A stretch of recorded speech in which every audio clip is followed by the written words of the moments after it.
right. How everybody doing? I hope everybody's having a good day. As I said before, I would pop on today and give everybody an update. Today we was in Dixon, Illinois. I had Abby bowling in. What's going on, Check? Abby was bowling in Abby was bowling at regionals today in Dixon, Illinois. And AB was with her team, Hananiga, also bowling in Dixon regionals. For the teams, you had to finish in the top four, and for individuals, you had to finish top five. So, with that being said, Hananiga, AB's team, and AB did both today, they finished first out of the region, which, give them a round of applause. Congratulations to AB and Hananiga. And I imagine that they're probably going to be one of the favorites going in the States. And Abby, my girl that I'm coaching, the other AB, not the other Abby, not AB, my team, Christian Life, she actually qualified for States also.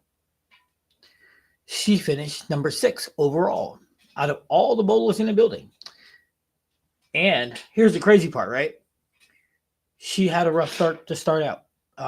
Lanes were a little tricky. I mean, what's going on, Tall? Her first game was a 187. Her second game was a 190. And her third game was a 200 even. So, here's the crazy part, right? She wasn't even in the top. Like, they were handing out sheets individual. She wasn't even on the sheet to start. But I wasn't worried about it because ball prep. So we got balls prepped for the day, and I know what we were going to see. And when we seen it, we had to get left and just take our time, take a deep breath, and roll the ball down lane.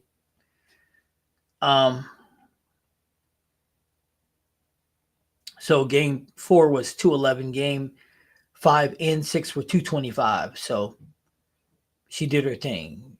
Like I said, we just had to move a little left, roll it. And for all of you guys, make sure you're finishing your breath. Like, it's important to take a deep breath, relax yourself.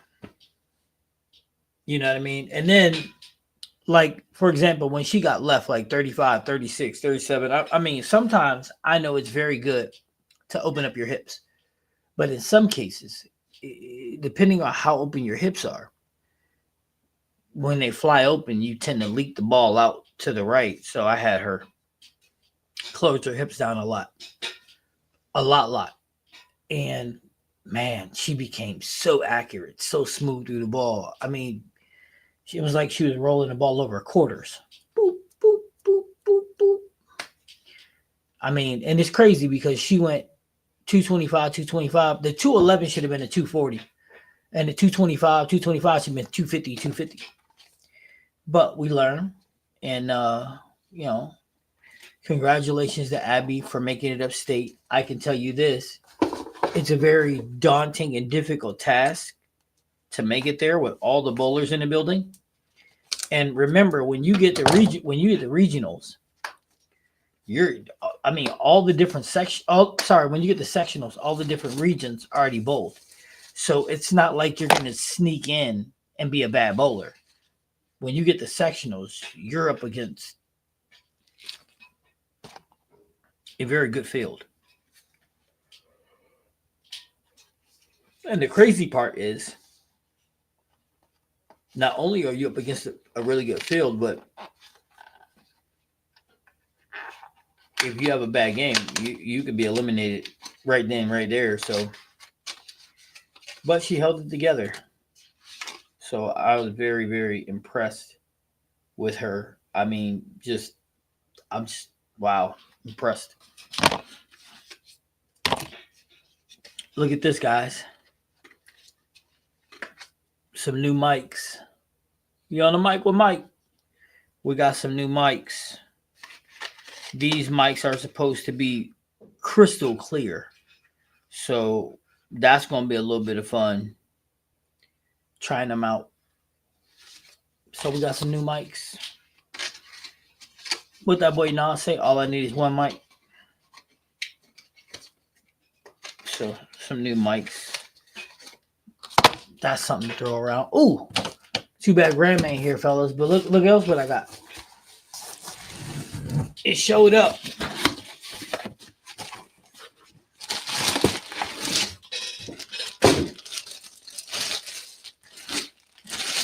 Look what I got. Y'all know what this is? I said I was going to get it. There you go. Well, I didn't get it. It was sent to me, but whatever.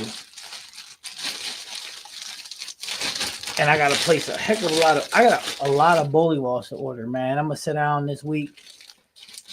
I'm going to try to anyway, because we got prep for states this week, because states start for us this week. You guys know what that means? I'm a state qualifying coach.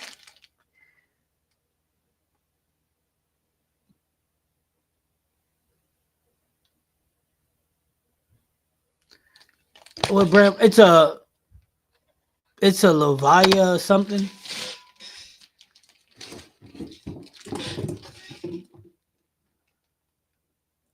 Wait, is this what that is? Yeah. I got two. I got the Leviathan things, and then I got the mini mic pros too. So I got the Leviathan thing because everybody else uses them, and then I got the mini mics because they said it's supposed to be the clearest mic out. Like if you Google them mics, it has all of them in there, but the mini mics are listed as the clearest. What's up, Red? Sorry about the yawning, guys. I apologize. The day started for me at 5 o'clock in the morning. And then I came home. I didn't even eat. I just came in and put everything together and jumped online. Like I said, I make sure I came on and let you guys know how everything was. And her qualifying for states is news. That's big news. So both AB and Abby both are bowling state this week. So make you guys put in the chat. Congratulations to both AB and Abby. You know, we support both of you. Do great. Be great. I can tell you, today was special, man. Abby didn't get down. She had, through 6 games, she had one open frame. Had one mismakeable. No, I'm sorry, 2 mismakeables and 4 splits. But other than that, everything was clean. Execute the game plan. Stay positive. It's a really good day. That's really big. Congrats. Well, yeah, man. Special people. I told y'all, one day y'all gonna see them both on TV. Probably bowling against each other. So that'll become another question in the chat one day, in 4 years, when you guys are in the chat, we'll be like, how do we decide who we going for? You know what I mean? You rooting for AB or you rooting for Abby? That'd be bad business. Actually, I'd just be hoping, well, I'd be proud of both of them. So how's everybody Saturday going? Anybody do some bowling? Anybody do something special? I hope everybody had a good Valentine's Day too.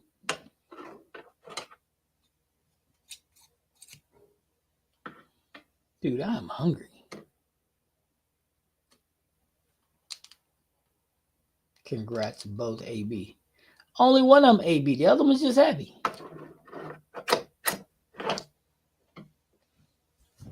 It's funny. I called her Van Helsing today. That was funny. Dude, we had a lot of fun in there. We'd be getting it cracking. So check this out. We started the day with her feet on 20. We ended the day with her feet on 36. 16 board move. Yeah. And this week it's going to get even crazier because this week it's a challenge pattern. This for states, they put a challenge pattern down. Yesterday hit black ice. Today I have the flu. That's bad business, bro. You didn't wreck your car or nothing when you hit black ice, did you? When you hit black ice, you didn't wreck your car or hurt nothing, did you?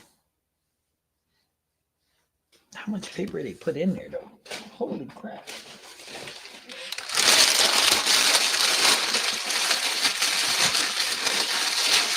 Sorry about this, guys. I apologize. I'm just trying to put the paper back in the box.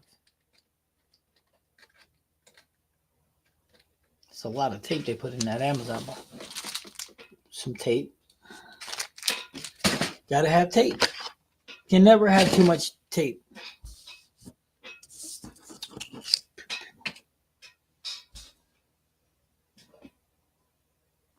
Oh, snap. So a car hit you?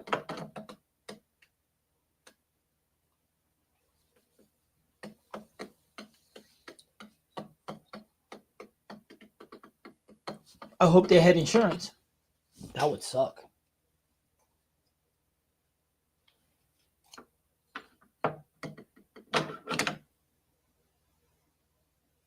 Dude, I'm so relieved right now.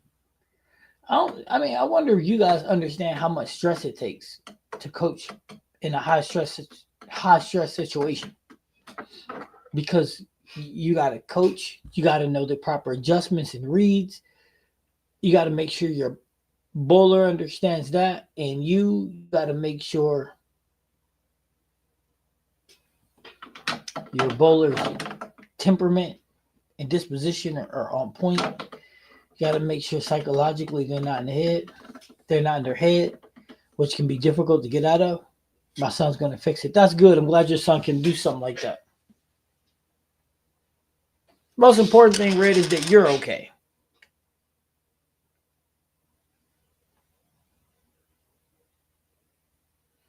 What's up, Big Mike? How you doing, buddy? Like I told everybody, Mike, Abby made it. I'll put it in the I'll make a post and put it in the community tab too. That way everybody know. But both Abby's made it. Abby's AB, her team made it, and they let her bowl it in. She bowled pretty well. And then Abby, my kid, she made it. Finished in the top 6. So both of them bowling state this week. That's what's up. Man. Beast mode. Them girls was beast mode.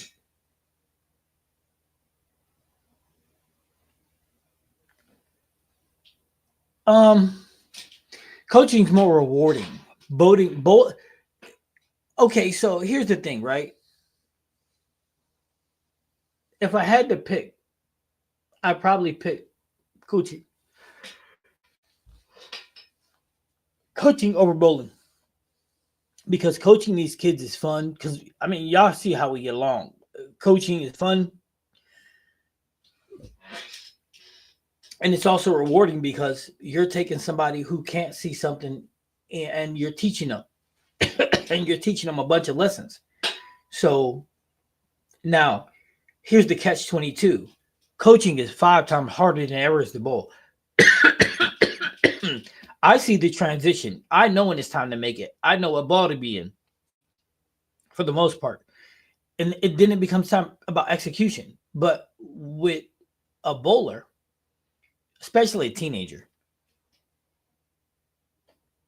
you can see the transition, but they won't.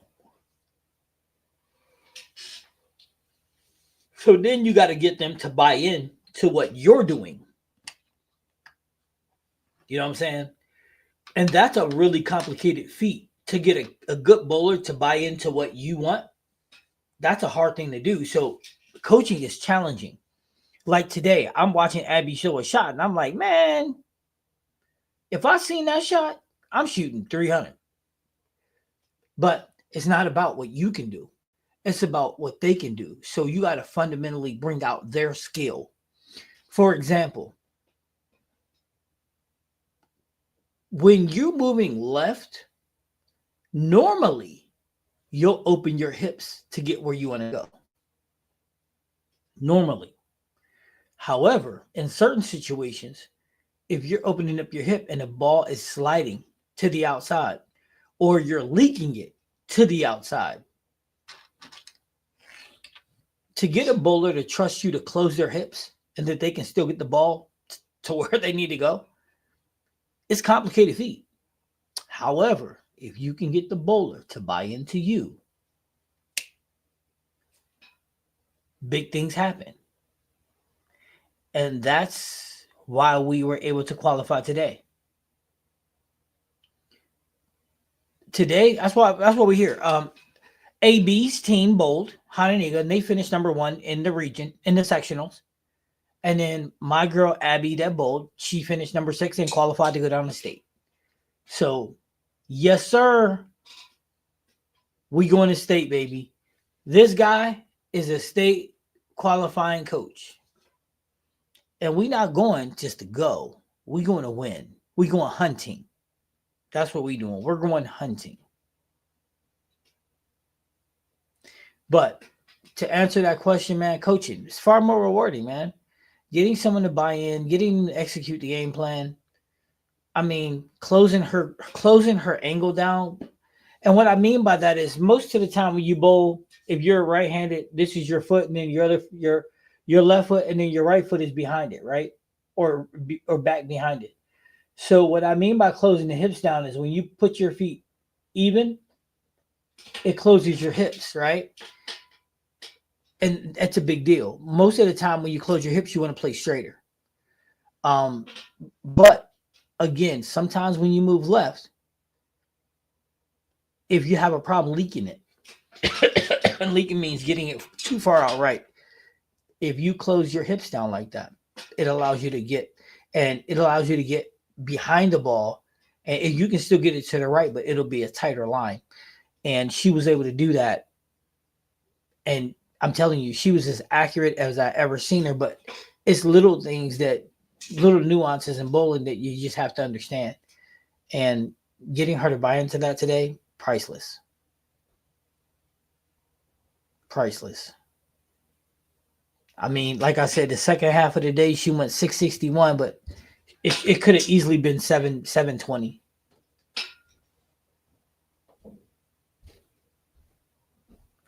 Oh, we going hunting. In state, we going hunting. Absolutely, positively, we going hunting. But that's the catch, But you can see the big difference between, and I'm not to my horn, but I'm gonna keep this a buck. You can see the difference between the 2 girls I coach at state and everybody else. Here's the reason why. 2 girls at state use the yo-yo release. The 2 girls I coach. They're shaping the lane. They're using the whole lane, 36, 37 with their feet, 35, 36, 37 with their feet, playing it 20 to 4, 20 to 5, 20 to 6, 20 to 7. They were mine. That's who I coach. All the other kids, whip, watch me, nene. Whip, watch me, nene. It's crazy. But, and you can see, if you were watching it, like if it was on Bowl TV, you'd be like, okay. Even if you didn't know, you'd be like, they're coached by the same person. But that's a big part of the girls' game that, that they don't use. Girls from this area, even though they're really good, they win state and they complete nationals for high school, they don't maximize them. For example, next year, one of my state qualifiers will be a 2-hander. Matty Ice, you guys seen her before. Yo, game is sick. It's like Batman. It's like the Joker, Batman. Wait till you get low to me. Her game is sick. So she's gonna qualify too. And she'll be one of 2-handers in the state, I do believe, that are girls. So I'm like this. I'm a coach the same way I coach the boys. I'm gonna coach the girls. I don't see boys having any advantage. I think it's all the same. Actually, no, I'm wrong. There is a team that has three girls that use a variation of the yo-yo release, and that's Oswego East. That's down there where Johnson's from. AJ Johnson, PBA Pro. That's where he from. And two of them girls use yo-yo release, but they use yo-yo release with a ton of power, and they don't shape the lane. That's only because it's a variation. So yeah, it was fun. So what up, Graham? How you doing, cuz? I still ain't get no video.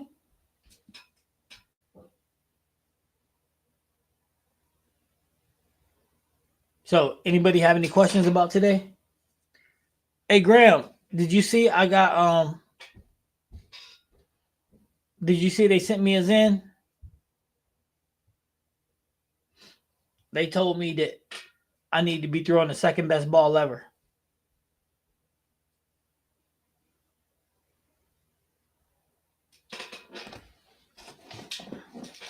Graham?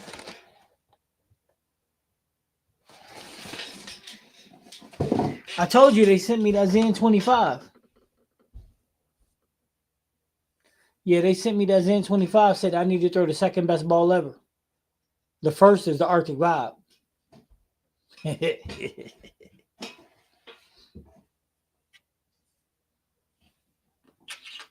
And then guys, I'm gonna drop that level video tonight or in the morning. I'm just mentally drained. It's been a long day. I had to drink a caffeine drink and take 15. I had to take 1,500 milligrams of Tylenol too, dude. Cause them girls in there be loud. Hey, listen, I don't know if anybody's familiar with high school girl bowling, but you know that thing that a star frame that you get when you're in league with all your bowlers to get a strike. They in there chanting star frame, we got a star frame, and I look up, they got 2 strikes and 3 spares. Like, what kind of crap? What do you mean? They're like, oh, for girls bowling, a star frame is different. Like, what? So you make it easier on them? Bowling. I mean, man, look.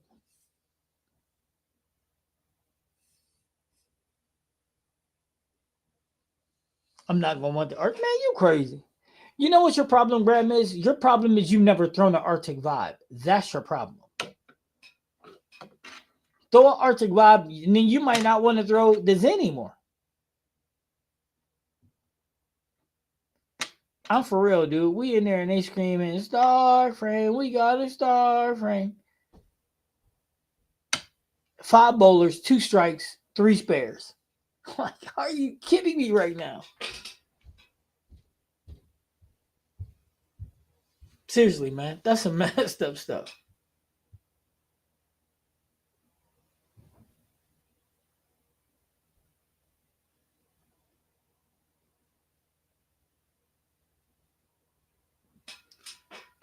How here's a question. I mean, guys, be honest. How would you have felt if you did that and you looked up and they got 2 strikes and 3 spares and they're chanting they got a star frame? LOL, you're right. Seen it plenty. Never thrown it though. I can drill one up though, coach. I got no problem with it. Then drill one up. I'm telling you. Probably turn into a gateway. Yeah, I'm telling you. When you throw that Arctic Vibe, you're gonna come back and be like, Coach, I just went 890 with that thing. I don't like you no more because now I want to. But listen though, here's the catch 22. There is no hammer ball that I've ever thrown better than Arctic Vibe. Matter of fact, there's no Brunswick ball I've ever thrown. And I like track. You know I like track. I've not thrown a Brunswick line ball better than Arctic Vibe. None. I got 2 Brunswick ball, 2 hammer balls in my bag. The purple hammer and the Arctic Vibe. I can't use the purple hammer in professional events, so I might as well just chalk that up to experience.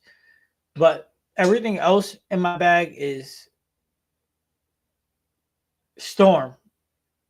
and then the trill, the trill pearl is motive. But yeah,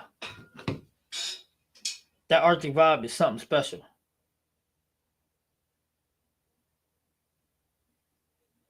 Where you go?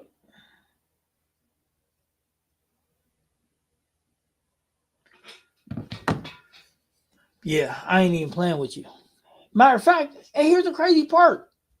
I'm about to have 3 Arctic vibes. Wow, that says a lot. I could just match up with you. You just match up with you and your game very well. Those kind of balls are tough to find. Man, I'm telling you, dude, I'm telling you right now, that Arctic vibe is insane. I'm a hammerhead. I have most of them. And I looked at the Arctic today. Look, you know what? Listen. Let's keep it a buck. Throw the ball, and then come back and be like, all right, because I'm telling you, Graham, Mike, you throw that ball, you're gonna be like, holy shit. Oh, but here's the catch. Don't put a short pin on it, put a long pin on it. Because actually, here's the funny part. If there's oil on the lane, the 3.5-inch pin turns the corner and it blows shit up. But you put a little, but see, my 5-inch pin, I threw it at 1500 with polish on it. It was still fresh to death, but I probably needed to touch it with a little bit of surface. And then, man, but that ball ain't no joke. It's one of them balls, dog. And see, at first I thought it was the pour, because they look different. Sometimes they pour a little different, but nope, man. Archie vibe is crazy. Yeah, I've thrown a hypnotizer before. I wasn't impressed. It's strong, and I mean strong, I mean early, but I don't really worry about all that.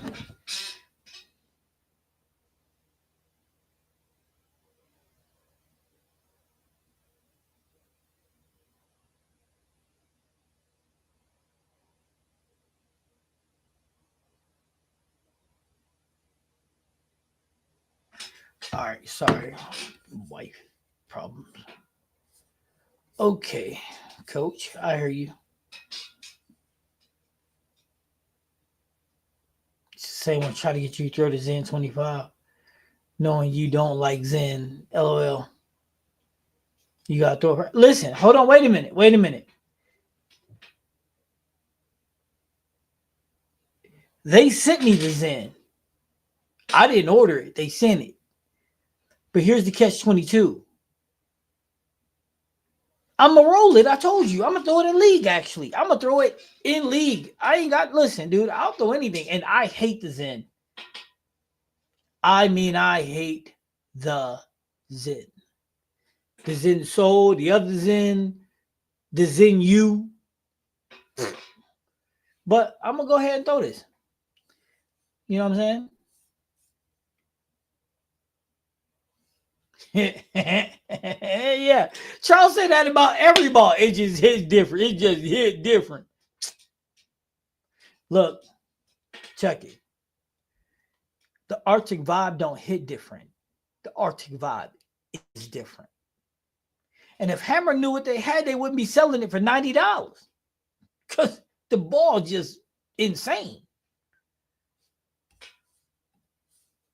Hey, look. So Graham, check this out, right? I'm gonna throw the Zen, you throw the Arctic vibe. That's how we roll. Reported a Zen 25 in the Equinox. I haven't thrown any one yet.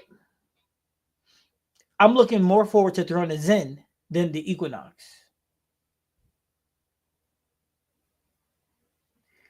Because the Zen got no hype except for from bowlers. The Equinox is getting front page news. The last ball that got front page news was the Phase 4, and then it got banned before I could use it at Nationals.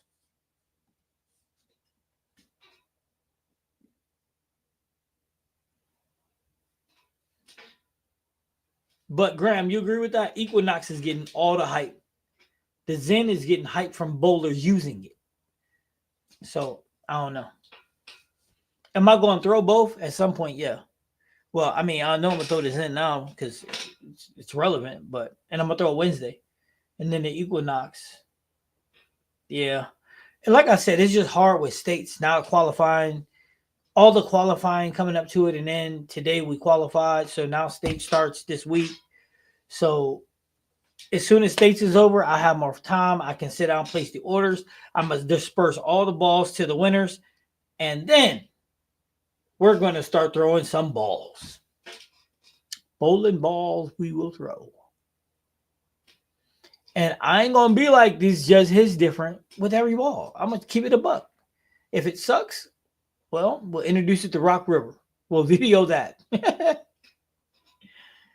And if it don't suck, well, I might hold on to it. Probably not.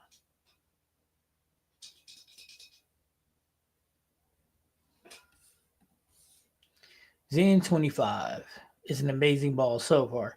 Equinox is an okay ball, a little stronger than the Hustles. It's definitely for house. It can't handle much oil without surface added. Graham, you're not doing a very good job of selling the Equinox. 3D Offset Mania. Mataz. Which you choose? March 1st, they have a ball tryout. 3D Offset. 3D Offset Assault. Perfect. All day. They did Equinox as the house. Yeah. Yeah, but I mean, yeah. See, listen, and I'm gonna stress this again. And you can say I'm biased or whatever you want, but here's the thing: I don't have a horse in the race. I don't. I don't work for Storm, Brunswick, nobody. I'm me. I'm not excited about throwing a ball that Storm takes the time out to have all the PBA people to go roll it. That doesn't impress me. Verity Crawley, Darren Tang, Cal True, Chris Vi, all them rolling the ball down the lane do not impress me. How many takes did it take you to get it right? That's my question. But nah, I don't worry about it. If a bowler comes to me and says, Coach, you have to try that ball. That's the ball I want to roll. Like Graham has been coming to me about that Zen 25 over and over again. And he's like, yo, dude, there's Zen 25. You got to roll that. And I'm like, okay. Look, Grams gave his Equinox away. That's funny. I'm just being honest, Coach. I'm not on Storm staff. No, but that's the good thing. Is I like when you're being honest. New Hammer Black Widow. The Mania, I don't even have it anymore. That should tell you I got the 3.0, the 2.0, but I don't have the Mania anymore. That should tell you everything you need to know.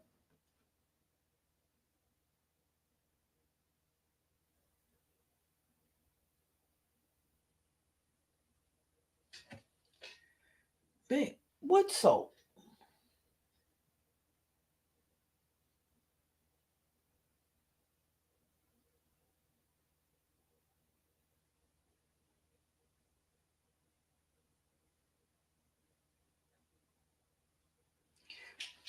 Let's see. What Larry say? What up, fam? Y'all just got back from the cruise? Oh, yeah, all is well, man. We qualified for state today, Larry. And I'm glad you had fun on a cruise, dog. Cruising is all right. It's all right.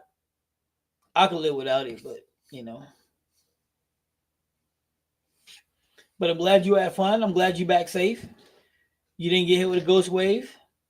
If you don't know what a ghost wave is, I suggest you Google it. But the Hammer Mania, Frank, I don't have it anymore.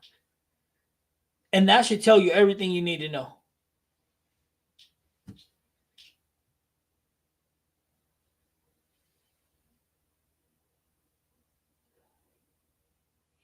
I'll tell you this, Frank. The Hammer Mania ain't no Arctic Vibe. No sirree, Billy Bob. Hey, Graham, here's a question. Can you play the Zen 25 on Fresh? Or is it a burn ball? I'm talking about on the house. Because on the sports shop, I know dang on well you ain't starting with that bad boy.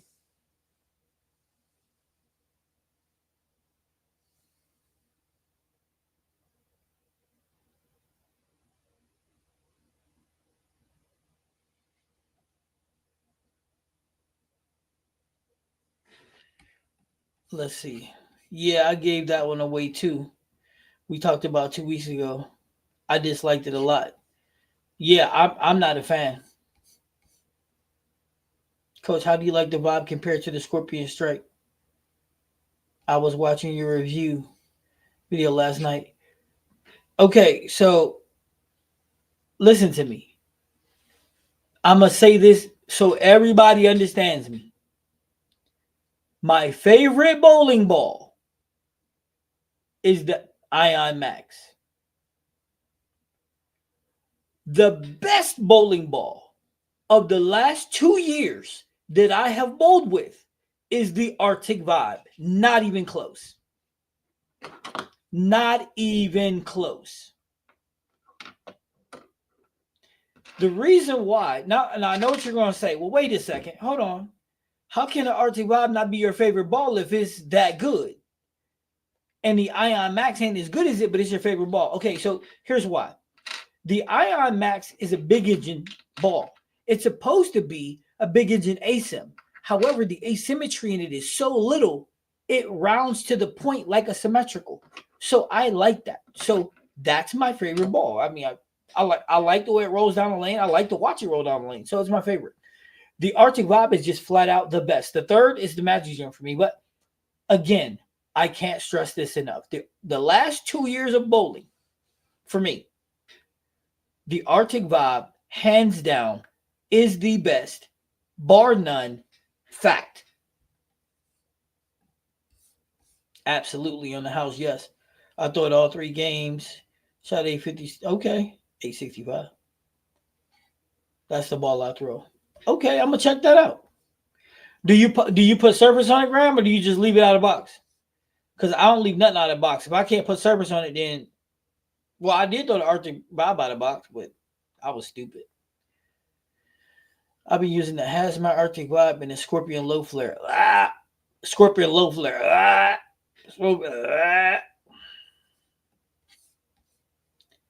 I'm thinking about getting a ball for game 3 of League.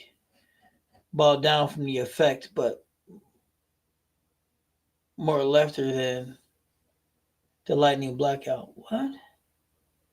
Wait a minute. Tall, aren't you left-handed? You're left-handed, right? I'm pretty positive you're a lefty. Amen, understood. I have an Arctic Vibe in my basement, brand new. What is it doing in the basement, Frank?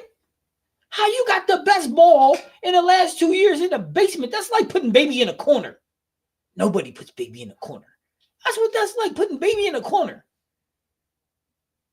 That's like telling somebody, get up and fight like a man, and you're in a truck driving away. You know what I mean? Come on, man. That's messed up. You got it in the basement. Yes. That's what I was going to get to next. No, but it depends on, that's why I got multiple. It depends on, if it's a cliff shot, you probably want the 3.5-inch pin, which means more the circumference of the ball will touch the lane and touch it with surface. It'll blend the lane. But also, I do recommend it being a 5-inch pin. Absolutely, positively. If you're going to have one 5-inch pin, you'll be like, dude, I shot 300 with that ball so many times. And then, but if you're going to get more than one, then I suggest one be 5-inch pin and the other one be like 3.5. I use the Scorpion when the lane's dry. Listen, Scorpion low flare. No, you're a righty. Okay. Put 3,000. I rarely throw anything at box surface. Man, okay. See, that's what I'm saying. I don't either. I gotta touch. I gotta touch a shiny ball to put some surface on it. Because to me, a ball that out of box shine has too much overrun. No, righty thumb in ball. Okay, thumb in one hander. So that goes back to this one then.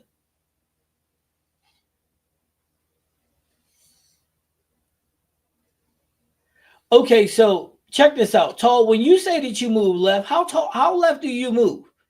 I mean, how left do you move? Because I hate to say this, that lightning blackout is crap.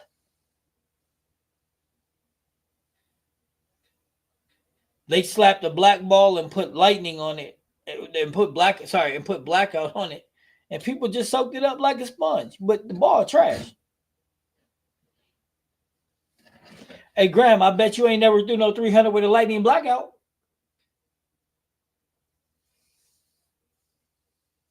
I bet you ain't had a 250 with that lightning blackout. And if you was, you was piping. I bet you was piping it straight up five on a fried lane at 19 mile an hour, right at the pocket. And even still, it ain't gonna carry you to no 300. That ball garbage, good and terrible. As Charles Barkley would say, terrible, terrible, terrible. That ball is terrible, like my golf swing, just terrible. Mm-mm.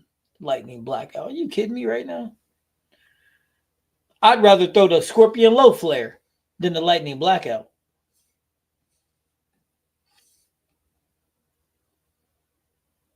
Lightning blackout is just what you said. That ball garbage. It's trash.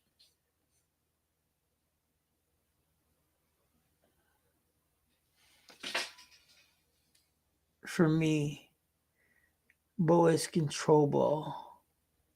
I had mine with some surface and play it straighter. Well, if you're talking about the lightning blackout, you ain't got no choice but to play it straighter because the ball is what it. Listen, if you want a ball that you can get left with, tall. If you get a ball that you want to go left with, damn, I dropped my wedding ring off today.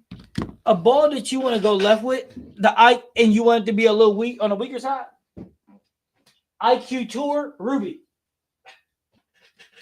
IQ Tour Ruby stores a ton of energy, turns the corner very well, gets through the pins real clean. Yeah. But here's the catch 22. When you guys are drilling this stuff, I know your pro shop operators probably be like, just come back in 2 days and they give you something 5 and 1 up or whatever. Because they know your PAP. But it all depends on your rev rate, where you want your drill to be. Now, if your rev rate's in the 400s or something like that, there's nothing wrong with you having a 5-inch pin. You know what I'm saying? 5-inch pin with a buffer. But for me, that's how I prefer it. It just makes things a little bit easier.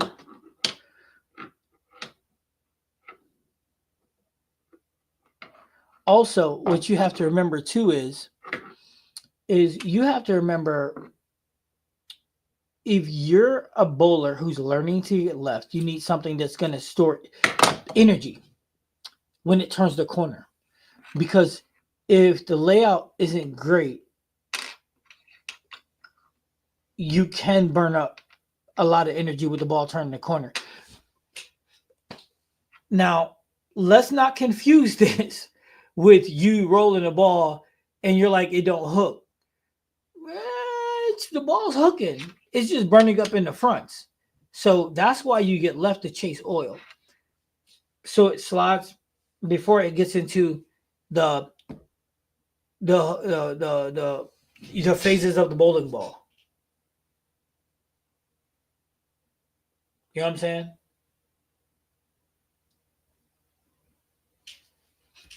All right, let's see this. That's the ball I want to get for my wife. Game 3. Sorry. Why do you need a ball for game 3? I'm trying to track. I use I use the wipes red. I don't know about Coach.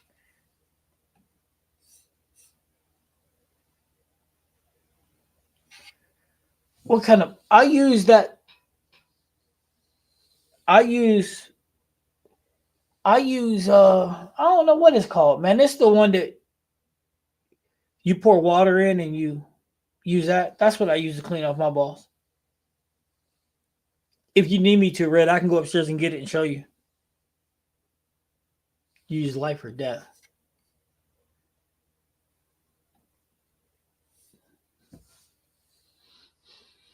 Red, what would you say if I told you I don't clean off my balls until I don't use a bowling ball and clean it off after I bowl it? What would you say if I told you that?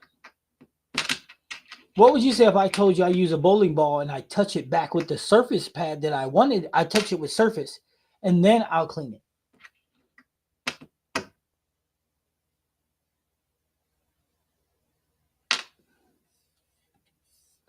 The house I bowl don't put out a lot of oil. Get pretty dry on the right in game 3. Okay, but that's what I'm saying though. How far left tall are you chasing though? Are you getting to 26 and you're like, I just need to change balls? Because that's what I'm noticing a lot of high school bowlers do. They'll get to 26 and then they'll go through 6 bowling balls trying to stay right. But unfortunately, that just ain't how the game's played. My Tuesday night league has 20 minutes of practice. Ooh. We're already in transition game 1. No, I get that. But that's why I'm asking you, how far left do you practice getting? Because you're in transition game 1. Actually, you're probably in transition game a frame 2 of game 1, which is understandable. But then that correlates to a different thing, though. My question is, how far left are you migrating? That's what I'm saying, crap. You're like 20 minutes. What? But again, how far left are you getting?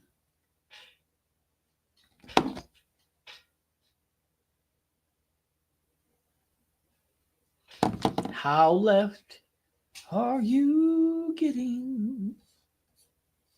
6-man team, 20-minute. 6-man team league. I'm not bowling in that. That's 12 people in the lane. Actually, yeah, I would. Especially, man. Because then I get to be way left.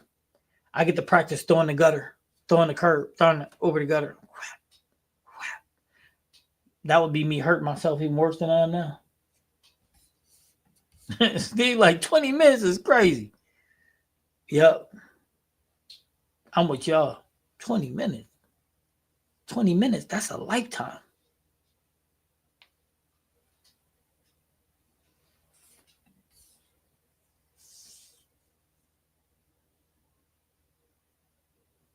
$20 what we need in miles. The racks are forever. It takes forever. That's funny too.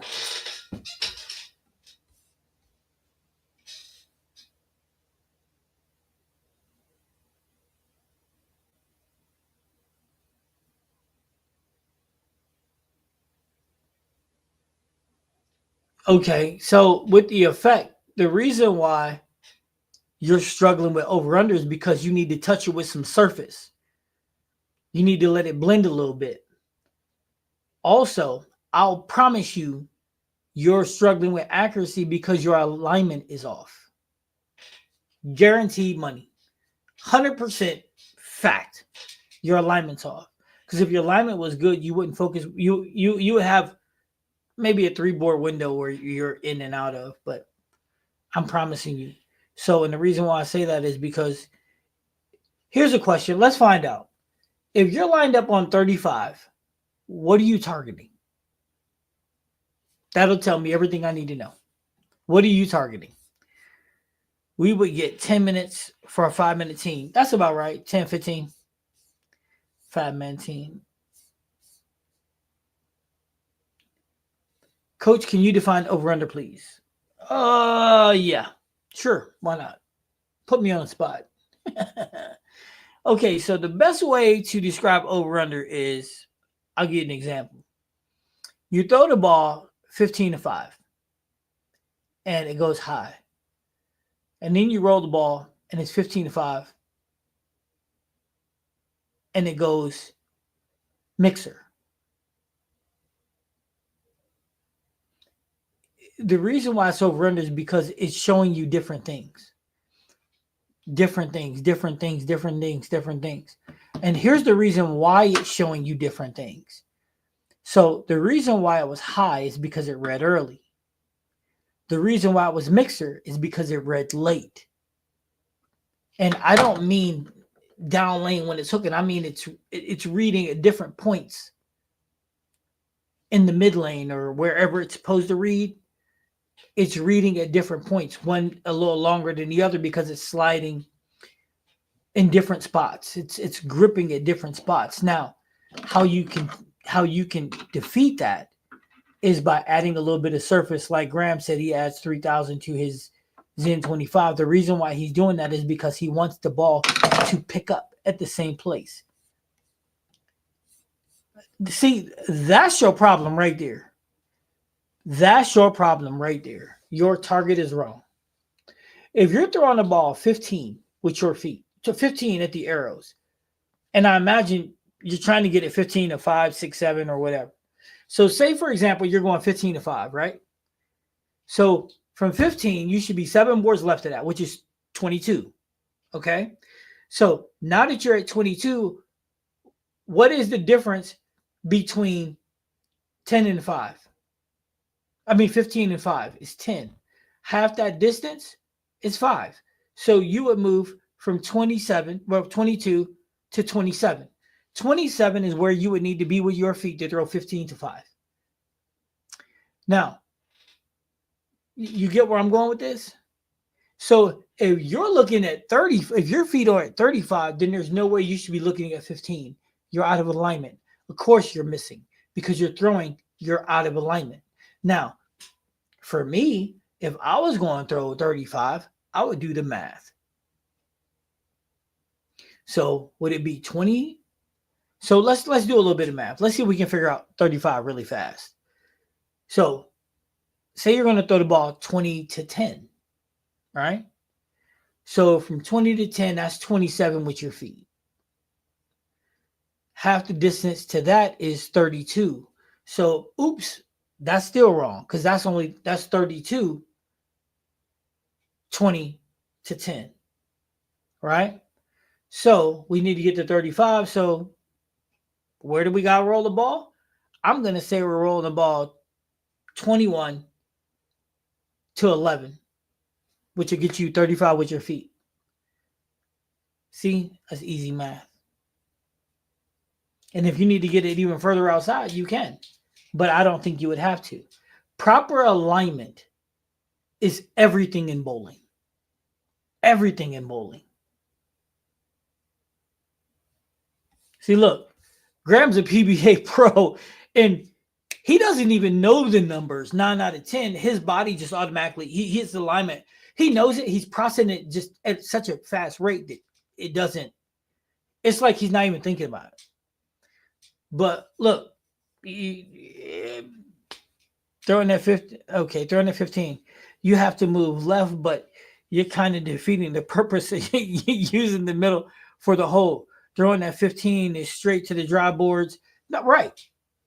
But that's why I'm saying your alignment is everything in bowling. So if you're throwing 20-11, you'll never touch the dry. Ever. Ever, ever. But you got to make sure you're aligned properly. If you're going to throw 15-5 or 15 or whatever, then that's how you got to be it. From there, I'm usually 18, 19 at the arrows, 8 to 10 at the break point. But I get what you're saying. Well, it's the only way of doing it. 30 to 15, you're out of alignment. That ball is going to leak too far to the right. Even if it's only 3 or 4 boards, it's still 3 or 4 boards. 3 or 4 boards cost you over under. Proper alignment's everything. Proper alignment is everything. Who's on Discord? I will put. I'll place. I will put it in Discord. 35 to 15.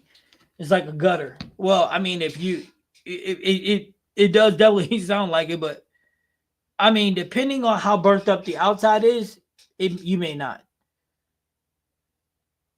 You seriously may not. But hold on, let me see if I got one in here, because then I'll post it on Discord. There's a system that Kegel uses, and I thought I put it in there before, but hey, did I ever put it in the Discord before?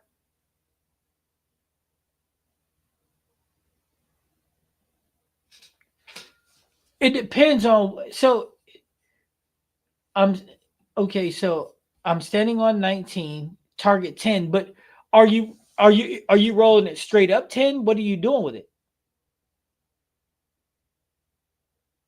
How did you get the card, Red? Did I send it to you? Yep, here it is right here.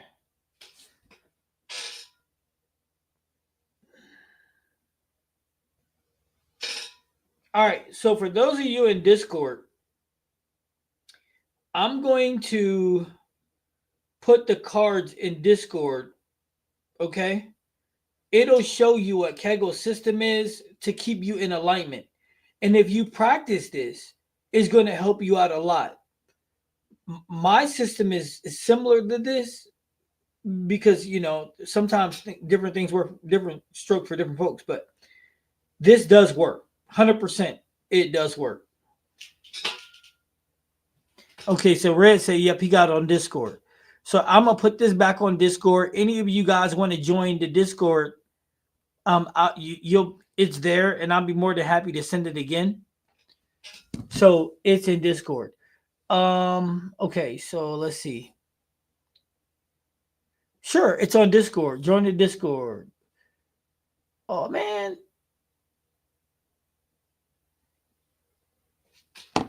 All right, hold on.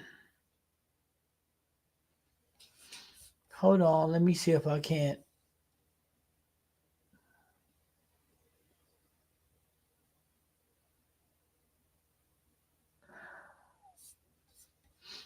Let me see if I can't. I'll put it back in Discord again. Hold on. I'm gonna put the Discord in the chat. All right. So my Discord is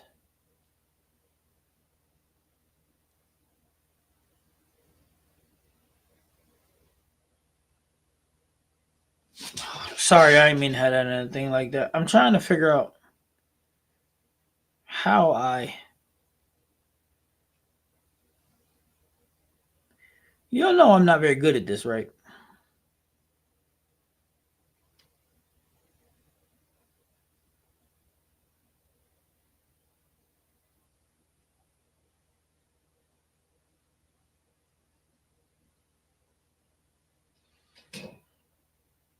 Okay, so this makes no sense to me.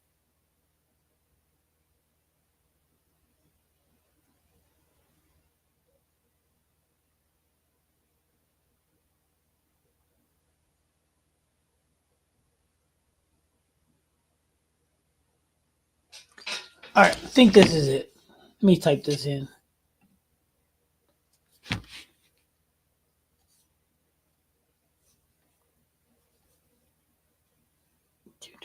You post no, Red. I gotta put in my Discord. Bad bowling.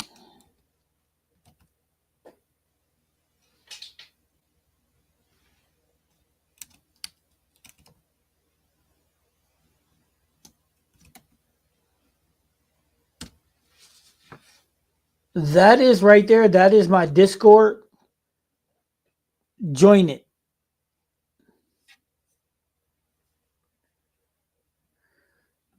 But yeah, the card is posted in Discord. I posted it too.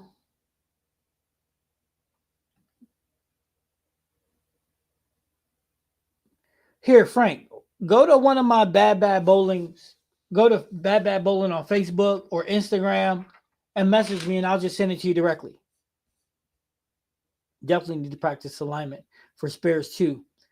But my ball question was, would the vibe be good to ball up? Instead, listen, yeah. So when you're trying to go left, balling up is absolutely a good, yeah, it can be a good thing, sure, especially with the vibe, especially with the vibe.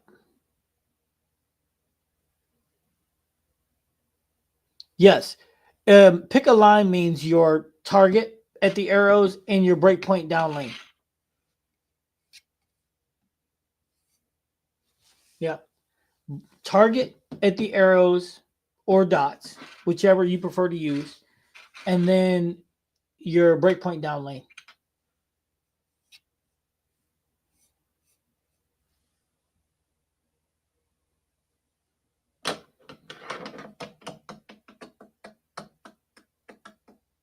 So, I mean,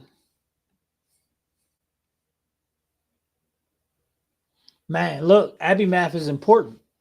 It really is. Your alignment, all that works. You know what I mean? Because it all ties together. And that's the thing that you guys have to understand is it all plays together. And when you can tie it together, you can be a force to reckon with. But when you get lazy and just decide to move and it's not all together, well, you run into issues. It's easy to be like, you know what?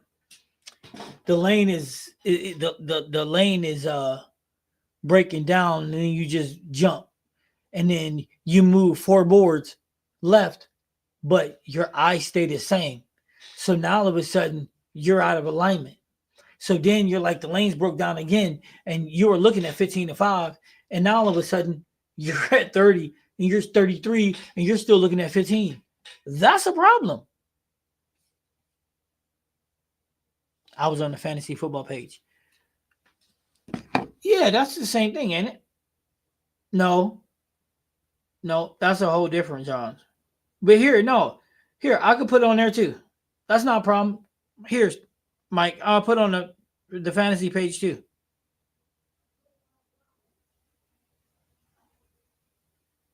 Yeah, that ain't no problem. It can be both places. We need another fantasy thing. We gotta do some fantasy something else. We ain't doing no fantasy baseball. I'll be sleep like a baby. It'd be the longest nap.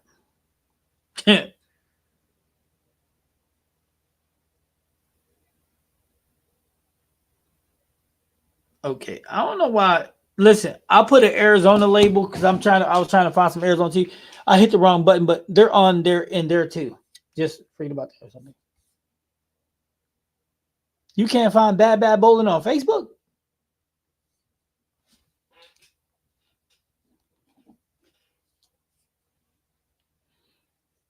Yep, I'm gonna send everything out. Sorry, man, I've been a little messed up, Tom, far as coaching and stuff. So I really ain't had time to sit down and request any and do anything. So I apologize about that, and that's why I said I'll sit down. I want to say this week, but it'll probably be more like Sunday because states will be over. Then I'll sit down and I'm sending you yours. Drew got one, and there's two other winners too. So I'm gonna send all them out, and I'll make sure I send everything out. Make sure that I get all the addresses right. Man, it's been tough though, dude. I mean, my time has been crazy.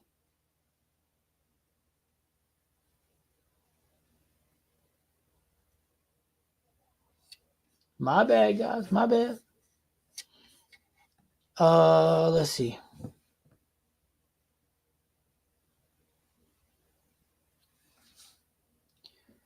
My way, do I divide by three? Let me look at this. I told you there's two different ways to do it. Do I divide by three? Nope.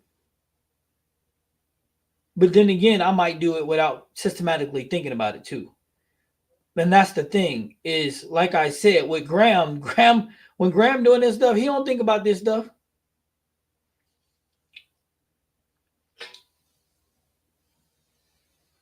Arrows minus the focus. So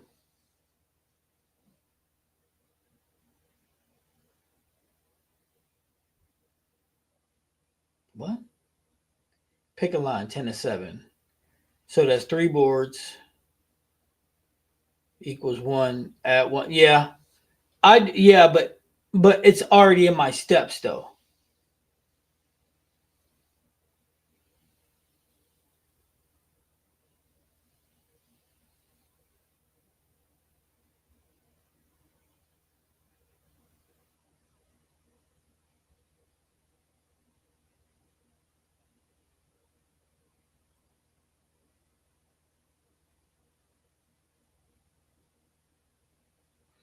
Yeah, so check this out, right? You see how they're doing that math. Yeah, it's in your head after a while. Okay. So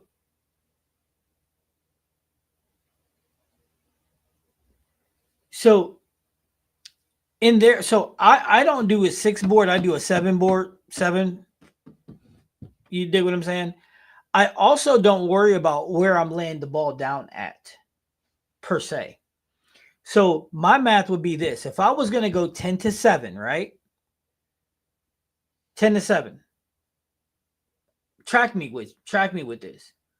I know that I lay the ball down 7 boards left of where I'm standing. Are you with me? So that means if I wanted to go lay the ball, if I wanted to roll 10 as my target, and I want to roll straight up 10, I know I need to be a 17. You got me? So now I know that I want to go 10 to 7. So 10 to 7 is 3 boards, right? Half of that is 1.5. So I'm gonna add 1.5 to 17, which take me to 19 and a half. And I'm gonna roll the ball. And that's where I need to be at to get the ball 10 to 7. See what I'm saying? But their system is predicated on 6. So that's how I see it. That's my rule. So that's where I'm at with it. So they got you at 16. I'm at 19 and a half. But here's the difference. When I lay it down at 19 and when I slide at 19 and a half, because that's where I'm sliding at 19 and a half. Right? So I'm going to lay it down 7 boards from 19 and a half. I'm going to lay it down at what?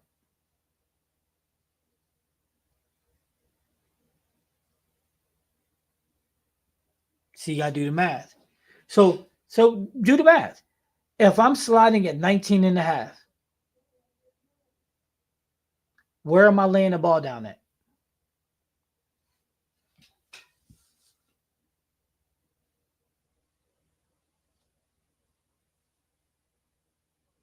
Anybody going to tell me?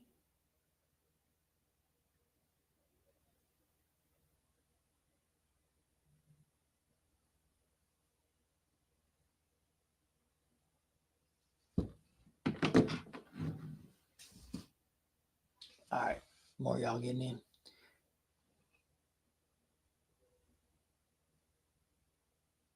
Basically 12 and a half for me.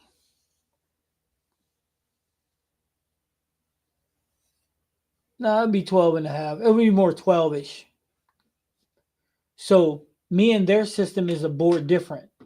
Me and Kegel, that paper I sent you, me and that is a board different, board and a half different. The reason why it's a board and a half different is because I go by 7, and by this thing they were going by 6. Yeah. So where's the front of that? Yeah. They were in this thing. They were going by 6. Me, I go by 7. So that's why we have the little difference. But you can also tell this. So also, you either closing your hips down, and if you're far left and you want to be at your target, so you roll straight through it, even though you're walking straight, not at your target. All those things come into play. But also, here's the coolest part, right? If you're doing it correctly, your alignment, your ball would never swing behind your back. Now, I know a lot of people be like, hey, coach, in that video, when you got way left, you're swinging behind your back. But was I really? I'm facing my target. So wouldn't it be natural for me to swing the ball behind my head? And then you come back through. But that's because my hips are open and my chest is open to my target. Like the middle of your sternum is at your target. And that's how it is. Now I know people be like, well, coach, if I'm like this, if my hips are open, my feet are pointed, my chest is open, I'm going to walk at my target. Why? All you gotta do is take the first step straight ahead. Your hips is gonna stay open. Everything's gonna stay open. These are little things, little nuances that bowlers have. See your head after a while. Surface is the key to my house shot league. I don't see a lot of people using the surface and barely wipe the ball off. Yeah, that's a problem. 7 boards is a good rule. I have heard that a few times. Yes. Oh, I get it now. 12 to 13. 12 and a half. There you go. That's good math. So for me standing on 19 to target 10 to 7. Yeah. Yeah. I mean, it depends. Listen, there's a way for you to know. There is a way for you to know the exact for you. Take the bowling ball, right? Go up to the foul line up, and just put the ball down. Just have the ball straight down. It will tell you, and count it. It'll tell you whether it's 5 boards lay down for you, 6 boards, 7 boards. It will tell you. For me, it's 7. If it's 6 for you, do the math. If it's 7 for you, do the math. You see what I'm saying? That's the easiest way to do it, because once you know, sorry guys, I apologize. Once you know, and then your math becomes easier because the more you use it, the better you'll become, and the faster you'll be with it. The difference between a house shot bowler and a pro is they navigate this system without blinking. They do it without even thinking about it. If you tell a pro, line up, target this to this, they'll line up and be in the right spot, and they won't even think about it. If you say, okay, can you throw this to this, they'll line up and won't even think about it. Now, if you tell a house shot bowler, throw the ball over 16, I don't know where you're going to line up at. It's a guesstimate. He guesses. Hell, he might stand at 23 to throw the ball up 16. You tell him throw 16 to 10, and he'll line up at 21. Or he'll line up at 40. You just never know with him. But that's the problem. When I use the Discord link from YouTube, ask me for fan. Well, don't use it for that. How? You know what? How do I get the Discord link? No, that ain't it.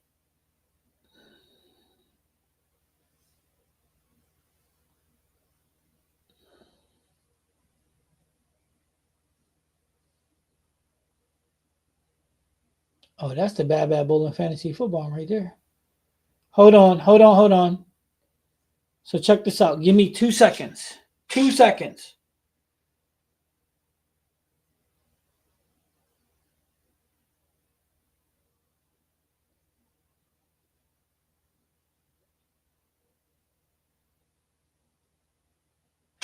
Give me 2 seconds. I'm going to put it in the chat. You know I'm slow. I had to think about how to do this. Plus, I don't know Discord very well. Don't tell anybody I said that. I really don't.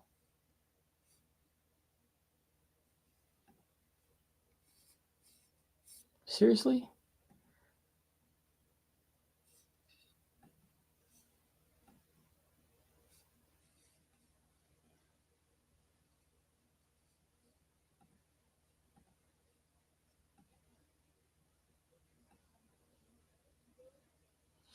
Why isn't, what the world? So, hold on. I'm trying to let it come through my email.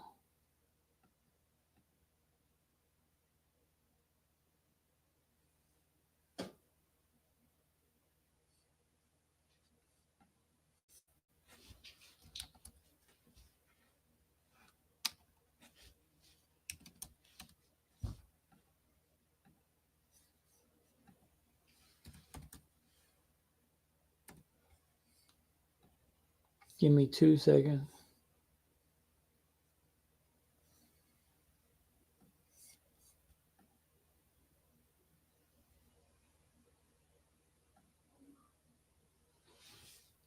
Why is it not?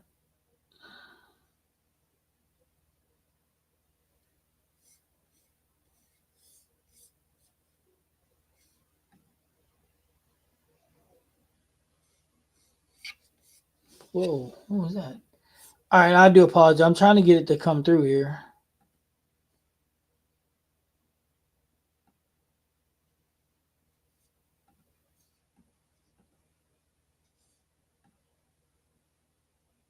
What email is this? So they're coming through to my phone, but they're not coming through to my computer.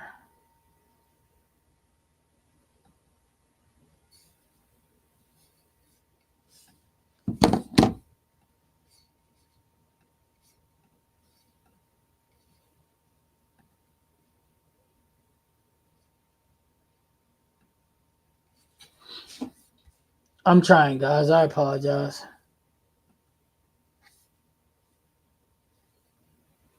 Here we go.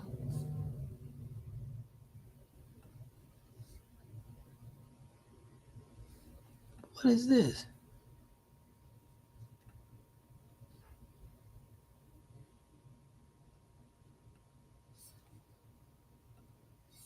All right, check that.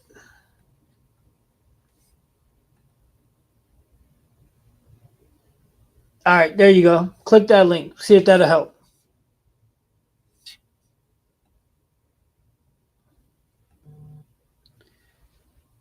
All right, so check that out. See if that helps. And if I can't post the link, then everybody else can do it. There it is. That should work. Yeah. Well, guess what? I just posted it. There it is. Everybody get in.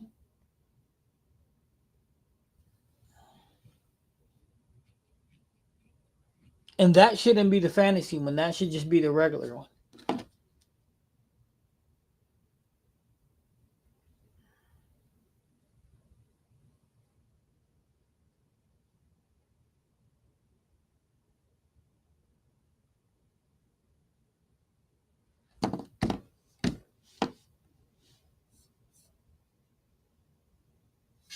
Perfect. Perfect. See, my ideas always work sometime. My ideas always work sometime, player.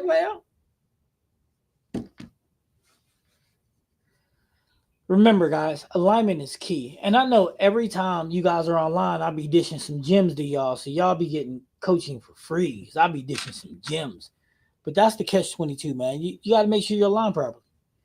You got to make sure that your sternum's at your target. You got to make sure that, man, and it all takes work.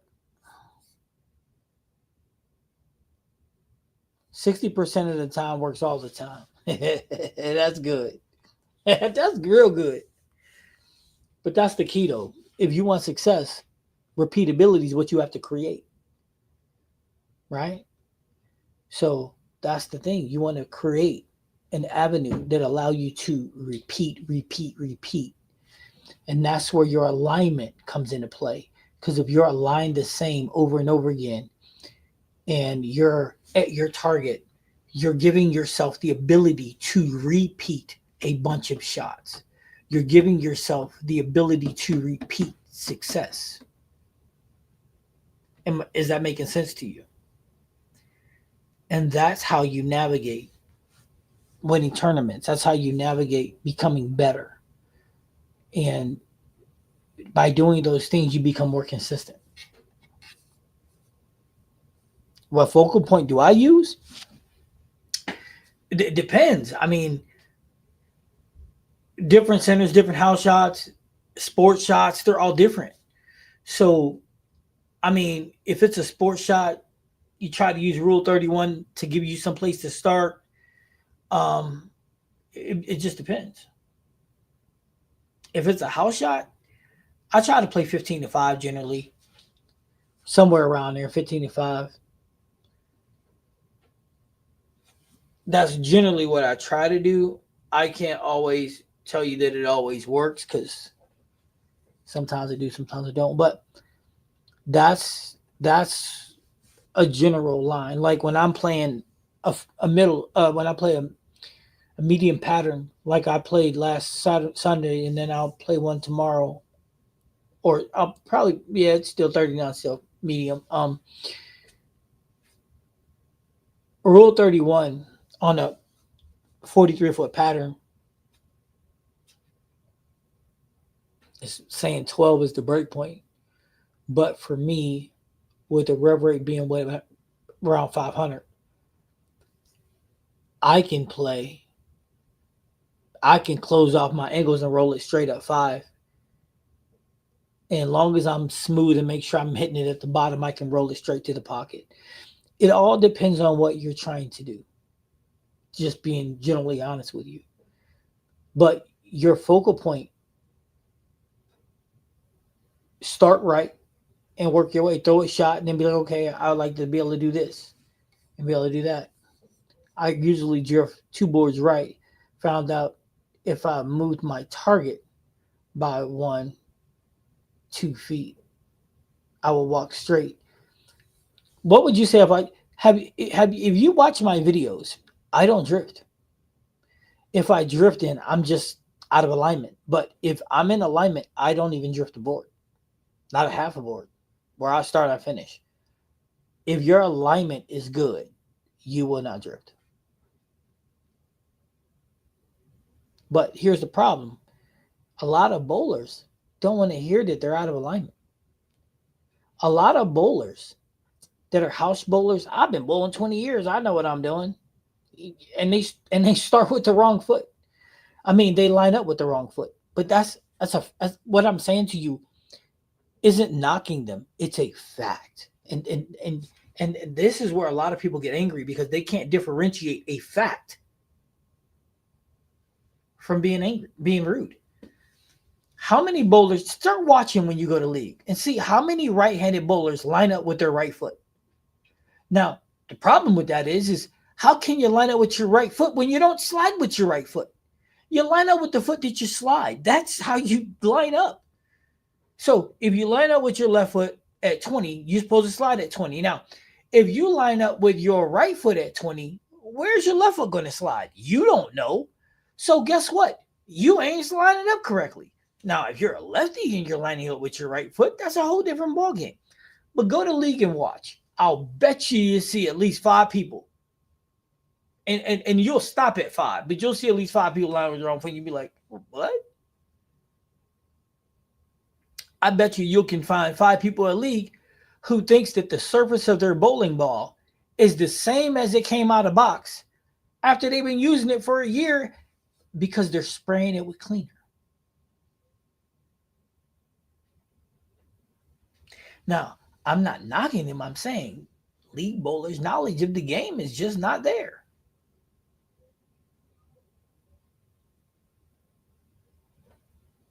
So here's a question.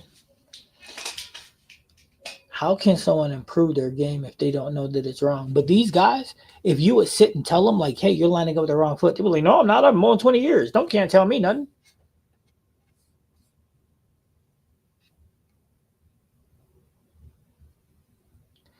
Okay, so this is what I'm going to tell you. And this is crazy, right?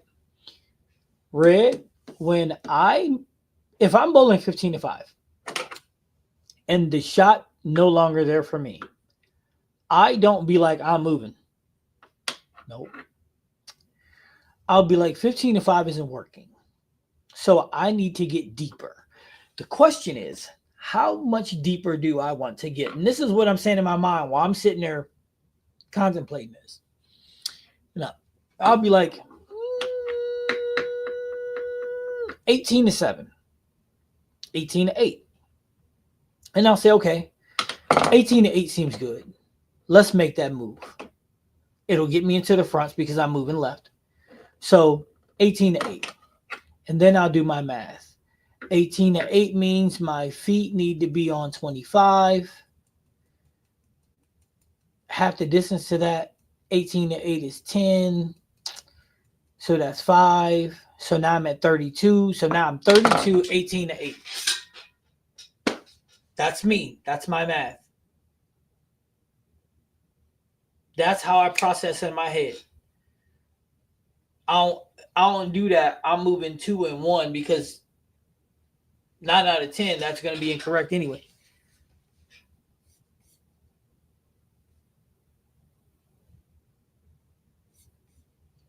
I try not to give advice, but I do watch and see some interesting approaches. No, and you do. And here's the thing: what works for you may not work for me. What works for me may not work for you. But you will see a whole lot of stuff. Start talking to the people that you bowl with. Start asking them just probing questions.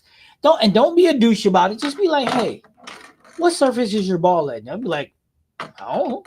Or they'll be like, oh, it's what it came out of box. It's at 2,000. And then ask them, did you hit it with a pad? They'll be like, what pad? What are you talking about? No, clean it with my ball cleaner. You'll be like, okay, sweet. And in your mind, you're gonna know, what the was he talking about? And the messed up part is, these will be guys that's averaging at 210, 220 in your league.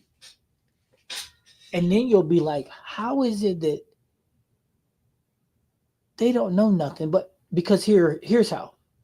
They become used to the shot. They got better at being bad. But if they knew the game, you had to ask yourself, how much better could they be? But it's insane to think. But the Pauls and the Grahams of this world, they see it more than anybody because as a pro, you notice it. For me, it's hard to be at league watching it. But at some point, you learn how to blank it out. You can watch somebody in league shoot at 250, 260, and they not throw one quality shot the whole game. Right through the nose, strike. Ball deflected and almost took out the 10 pin. Carried a weak 10. And you're just like, but hey, it is what it is.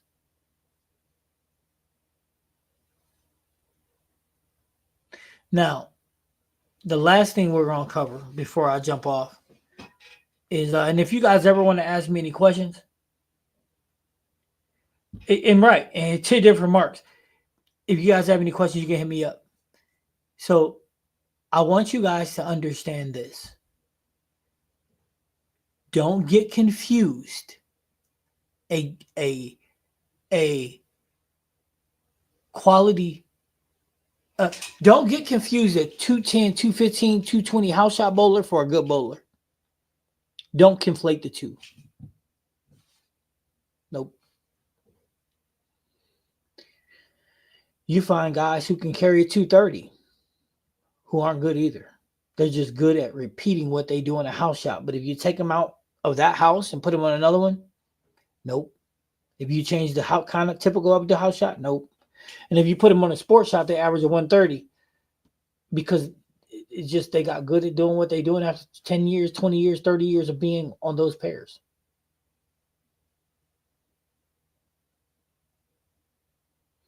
I'll bet you everybody in here knows a 230 average bowler that if you put him on a house shot, can't even carry a 130. I'll bet this. Graham, do you know a house shot bowler that you struggle to beat, but murder him on a house shot? And I don't mean hurt him. I mean just you beat up on him on a house sports shot. I'll bet you he do. Every house has them. You even have some guys who average a 220 and be like, sports shots is for bowlers who can't bowl. They do. They say anything to avoid it. Man, sports shots is for people that can't bowl. That's like me. Like these dudes will be chirping, pluck, pluck, pluck, pluck, pluck, pluck, pluck, pluck, pluck. I'll be like, yo, let's pop bowl. Or I'll be like, let's pop bowl on a sports shot. Man, why you always want to bowl on a sports shot? Clowns. If I see an issue, I take a video, then I speak with them and say, for example, you know what, Frank, you're a better man than me because if I'll let bowlers do what they're gonna do because it takes a special type of bowler to listen to you, and 9 out of 10 house bowlers aren't it. Oh, several, but won't even try sports shot. Nope, they won't. That's the key. But they the kings. Man. And then you be like, sports shot. They be like, no. Why you want to bring up a sports shot? Like, don't cry, baby boy. You good? But Frank, you better than me because house shot bowlers, they know it all. They don't. Listen, believe it or not, when I first start going to like Kegel and stuff to learn their coach and learn everything, I come back and be like, hey, you know what you're doing is wrong, right?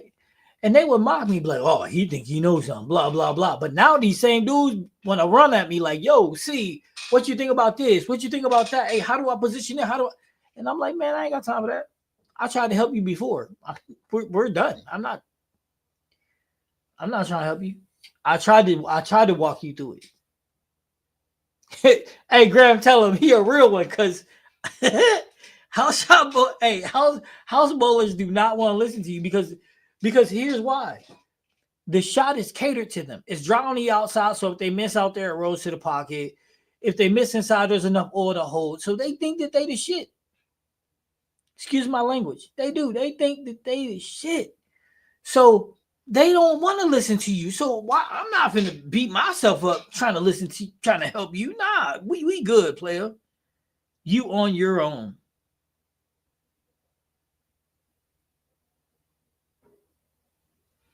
You feel me? I'm not. That's why Graham like I ain't gonna do that. You on your own. You're a good one. I confess. I used to change bowling balls based on box grit when they had in fact lane shine to almost the same grit. Listen, if you bowl 6 frames with a bowling ball, it's at standard.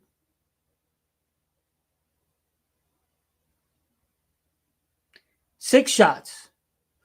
We got a video. Go look at the video me and Chris did. 6 shots, and your ball is at 4,700. 6 shots, 4,700. Some people call it standard. Some people call it stable. I apologize. Standard or stable. But if you throw 6 shots, your ball's at standard, at stable. So if you don't touch it with a pad, it's at stable. So is it going to react the way it would if you had it at 2,000? No, absolutely not. And that's something that a lot of house bowlers don't understand. And if you tell them, they'll be like, you're wrong. And they'll argue to the death.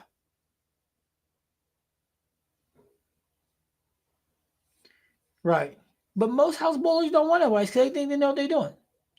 So if I do 15 to 10, I should line up at 24. So 15 to 10, let's do the math. Let's do it together, Red. You ready? So if you're going to go 15 to 10, 7 left at 15 is what? 22. Right? So you want to go 15 to 10, which is 10 boards, right? Half of 10 is 5. No, sorry. 15 to 5 is 5. Half of that is 2.5. So, where's we at? 22. So it will be 24. 24 and a half. So, yeah. But don't forget that half, though, Red. That 0.5, that half. Now, you can use it or don't use it, but why don't you practice it and see if that half makes a difference or not? Because that half might mean flush or mixer. You know what I'm saying? Sometimes that half will do that for you. But, yep, good math. That's exactly how you want to be. Yep. But don't be afraid to work the math out. Because here's the catch and the key. The more you work it out, the faster you'll get it, the faster you won't have to no more. And when you make your adjustment at 15 to 10, starting to hook too much, That means you need to get the ball inside more. Maybe you want to leave your break point at 10, but maybe you want your ball to be at 18 or 19. Do the math. Now you know where to line your feet up at. Whoop. There you go. You see what I'm saying? Don't practice going 2-1. Don't do that. Because you want to be able to teach yourself the math. So best way to do that is navigate yourself left, left, left. But change. And here's the thing: you can change your arrow target and leave your break point. Like there's sometimes I'll be like, you know what? I'm gonna play 14 to 7, 8, 9 because I give myself 3 boards down lane sometimes. And if I'm gonna move, I'll keep my break point, but I'll move my target because I want the break point to keep that angle of entry. So practice it, man. It's gonna make a big difference. Hey Graham, how often do you do that? Do you move your target and leave your break point sometimes? Especially if it's coming around the corner really well? I imagine you're gonna say yes.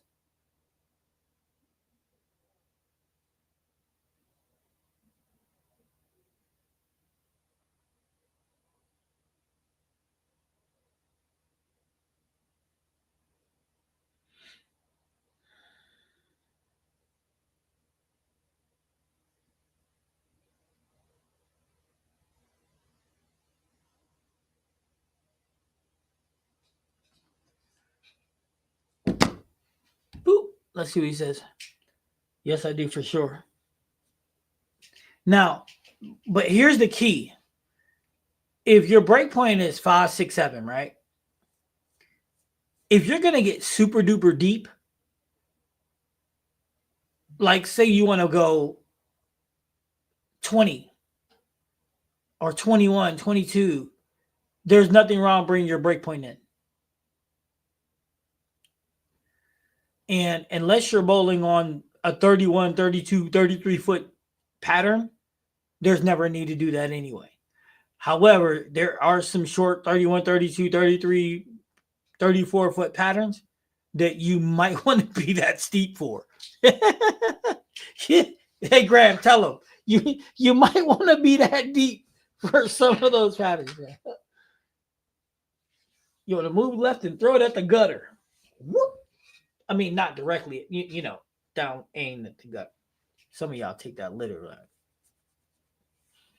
But yeah, so your house is 42 feet. All right, so there you go. You might be able to get away with going 10 to 5. You might be able to get away with going 12 to 5, 12 to 6, 12 to 7. But give yourself a little cushion, though. I mean, do your alignment for what it is, but LL's most definitely. Social shuffle. Yeah, I'm saying some of them really do call for that. You know what I mean? But again, guys, if your rev rate is 250, I wouldn't be on an angle like that. I'm just putting that out there. You know what I mean? You got to know if you're rev dominant. You got to know if you're speed dominant. You got to know if you're balanced. You got to know your game. You got to know your game.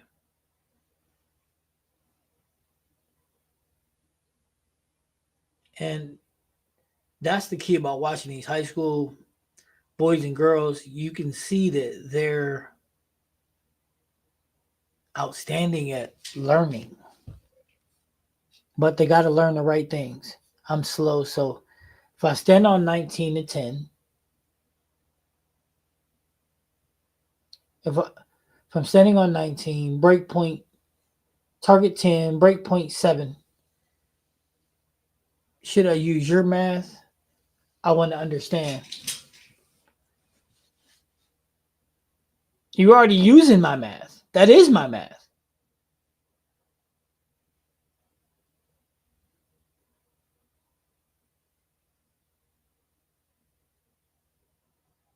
Well, You should be at 8.5, 19, but that is my math. You should be using the math every single time you line up, even on your every time. It's just every time. There's not a time where you don't use it. Ella, if your rep rate is 25, never move left to 20. That's dirty. That's dirty. If your rep rate 250, never move left. That's what he's saying. He said if your rev rate is 250, never move left at 20. I mean, you're not gonna move far past it. My house is 41.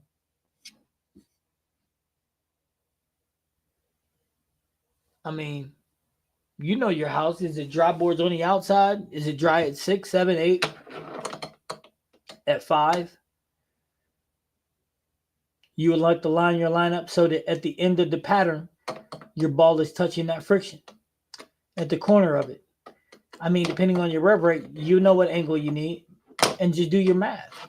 Do your math or whatever you want to target. If it doesn't work, redo your math. And keep redoing your math until you figure out a line that works. And then when you get ready to enter transition, the same rules apply.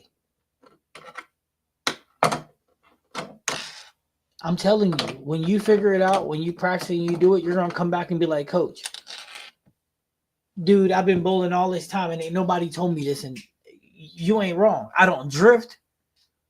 I'm more accurate. I see less over under. Dude, it's easy. Yeah, man. Just checking. And I do use half boards. Well, I use half boards too. You got to.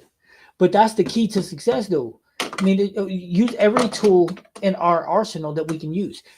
And watch. You guys will see. You guys will see.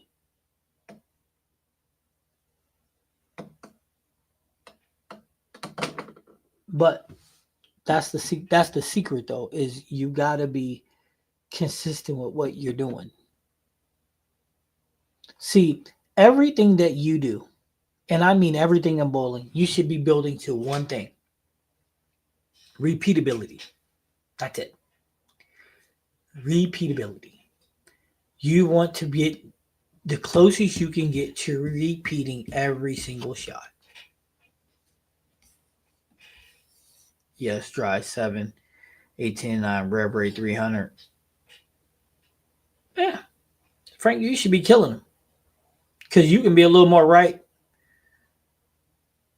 You can be a little more right. 300 rev rate. I'm thinking 10 to 5. Or hell, you might be able to go 12 to 8, 9. And just run it right into the pocket. Boom! Score all day long. But, I mean, you got to go to your house and practice your shot and see what it looks like.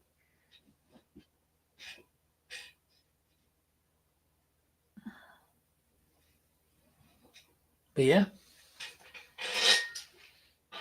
Bowling's fun when you're doing it good. But, again, repeatability, guys. Can't stress that enough. And today is a prime example. I just had her close her angles down. And heck, she bowled 60 frames. And every shot was the same. Because something so little, but little is big in bowling. You've been coming on here dropping some free knowledge lately, Coach. And with not a lie told. Why am I going? What there's a lie about? Remember, Graham, I said it before. I'm here to grow the sport, bro. I'm here to make bowlers better. Or as that one nigga, I think, who's it? Was it Nicki Minaj? Betterer. I'm here to make bowlers betterer. For real, I'm trying to grow the sport. So there's no need to sit on here. There's no need to be like, oh, this don't work, that don't, and blah. Man, come on, man, stop it. I'm dropping dimes so that people can go to Alley and they can say, you know what? I got this from Coach C. You want to learn something? Go check him out. That's what I'm trying to do. I'm trying to make the masses grow. I'm trying to have y'all go to league, excommunicate you, Graham, the rest of everybody else, because you're a pro. I'm trying to have these guys go to league, go practice, and then go to league and shoot something insane, 7 or something. And everybody be like, what got into you? Nothing. I just learned how to align myself. And then every week they become consistent. People be like, what happened to you? I learned to align myself. Who taught you that? Coach C. It's free for you. All you got to do is go watch it. That's what it's all about. Grow the sport. Grow the sport. I got coaches looking at me because I'm telling them, listen, I told Abby, I said, listen, here's what I need you to do. And she's like, what's that, coach? I said, listen, we're in game 3. We're in game 4 now. Now it's about crunch time. So I need you to do something a little extra for me. And I said, you ain't going to understand it, and that's okay. But I need you to do it anyway. She said, what's that? I said, I need 3 things from you. I said, first thing is I need you to take a deep breath like you've never taken before. She said, why? I said, because I need you to relax you. I said, the second thing I need you to do, I need you to close the angles down. That means I need you to put your feet even. So I don't need them. So to close down, normally your slide foot would be in back of your front foot, but I didn't need that. I just needed her to close the door just a little bit. So I'm like, make your feet even. And she was like, okay, coach. What's the third thing? I said, the third thing I need you to do is just chill. That's it. I need you to come back here and sit down after every shot. I don't want you to worry about nothing. Don't worry about nothing. I'll tell you when you up. Just sit and chill. Just put the fan in your face and just chill. Yo, she went to work because it allowed her to relax. It allowed her squaring up, allow her to repeat. And then it's just a matter of touching it at the bottom, And I told her, and slow down. That was part of the breathing. Slow down. Ain't nothing to rush. Be in slow motion. Slow down. Yo, she ain't bing, bing, bing. People looking at me like, and I kept repeating it to her. Like it was like I was trying to get her in a trance. I just kept repeating over and over to her. Every time she stood up to go, repeat the same thing over to her because I didn't want her to forget. And it created repeatability for her. It became part of her routine, her pre-shot routine. And then I wanted to shock it. When I needed her to really pay attention to me, I told her, give me the ball. Give me the ball. She gave me the ball. And I'll be like, listen, look at me. Look at me in my face. Are you looking at me? She's like, yeah, coach. Focus. Breathe. Slow down. Relax. I'll give her the ball. Boom. We dap it out. She goes sit down. And I was like, you good? She's like, coach, you almost messed my rhythm up. I said, nah, we make the rhythm. The rhythm don't make you. We make that. We dictate the rhythm. And I said, you know why I took the ball? She said, why? I said, because you were moving faster. You got up there. You were ready to get on the deck. The girl wasn't even ready to bowl yet. So I needed to slow you down. So I took the ball from you just to refocus you, get you locked back in. See, little things. These guys out here, they out there doing their little chants and all that, man. They don't understand the psychology of bowling. They don't get that. They don't understand that sometimes you have to get somebody to focus and lock.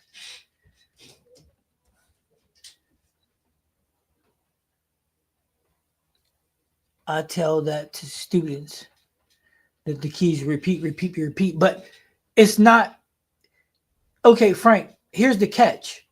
Telling them to repeat isn't enough. You have to tell them how to repeat. You have to walk them through how to repeat it. See, if they don't, it's one of them situations where you don't know what you don't know. So it's not saying that they're stupid or anything like that. It's just, if you don't know what you don't know, you can't repeat it. So that's why you give them the steps to be repeated. Like for Abby, Abby's like, coach, what am I doing? I need you here, here, and here. So I give her the break point. I give her the mark. And I tell her where to put her feet because I already did the math. And I had her today out at 36, and she don't like to be that far left and practice that. So that's why I had her close down her angle, because it was easier for her to get the ball where she wanted. I had her lined up at her target. Only thing she had to do was walk and be straight. But again, guys, it's simple. It's not enough to tell them to do something. You need to tell them how to do it. Because again, it's that old expression. You can you can take a horse. How do you no, that's not it. The old expression. You can buy a man a sandwich and he can eat. Or you can show him how to make a sandwich and he can keep on eating. It's that thing. You gotta teach them how. How. This is and then here's another thing. You ever have a coach that be like, do this? What kind of coach is that? You have a coach that tells you, okay, so this is what I like you to do. But here I'll give you an example.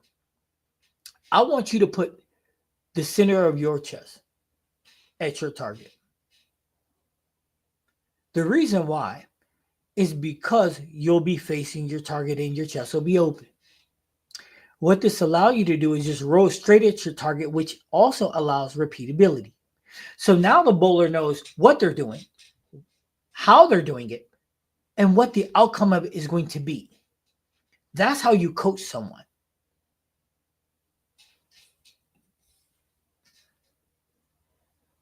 He said, don't worry about that. I'm usually in their face. No, I get it.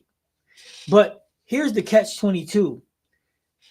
If they're bowling junior gold or blah, blah, blah, we may not, as coaches, we may not be there.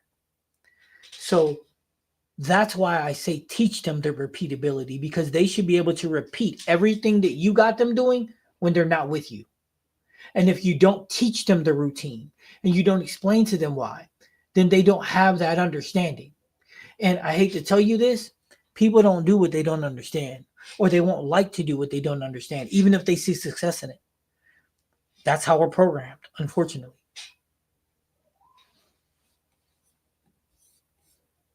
Give a man a fish and feed him for a day. Teach him how to fish and feed him for a lifetime. That's it, Graham. That's perfect. But that's the reality of coaching. That's our job as coaches, is to give them the tools that they can use when they walk away from you. That's the catch. That's our job, to explain it in a way. And that's the big thing between a great coach and everybody else. A great coach explains it in a way that you understand it and you can take it and exercise those demons. If you can have the most knowledge in the world, but if you can't explain it to somebody so they understand it, and you can't show somebody so that they understand it, then what's the point of having the knowledge? You got it, but you can't give it to someone. You see what I'm saying? So if you have to make a plan or a program for your bowler and be like, okay, this is what I want. This is what and write out and make it out how you're going to get them to understand it. Because understanding is the biggest part of being teaching somebody something, is their understanding. And I think that that's where I specialize at, because I want you to know. And sometimes being a coach means you have to mentally know how to tune into your bowler, because they're all different. Like this person you can coach hard, this person you can coach soft, this person you can be funny with, this person you just leave them alone. But it's your job to know. Like I will go and watch bowlers. If I'm going to coach you like my middle school, I'll go and watch you. And I'll go watch you sometimes for 2 weeks. And I won't say a word to you. And they'd be like, Coach, are you going to help them? Yeah, I'm helping them right now. And they're like, how? It doesn't make no sense. You ain't even talk to them. Because I'm watching their mannerisms. I'm getting to know the bowler, not the game, the bowler. Because if I can understand how to coach you, then I can help you. But that means I need to know how to talk to you. Also important, I have them take notes on what will accomplish today. Yeah, that's not bad. Keep it in your bag to review at any time. That's not bad. That's not bad. It's not bad at all.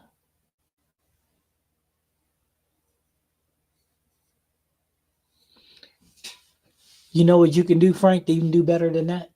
Let me drop a dime on you. This is another free dime, coach to coach. You ready for this? If you want to teach one of your bowlers something, teach it to him. Have him repeat it back to you. And then have him go show another bowler. Not only will they pick it up, but they'll comprehend it on a level that's so high that it's outstanding. See, what you got to understand with kids is, and adults is, if they can show someone else, it'll show them another side.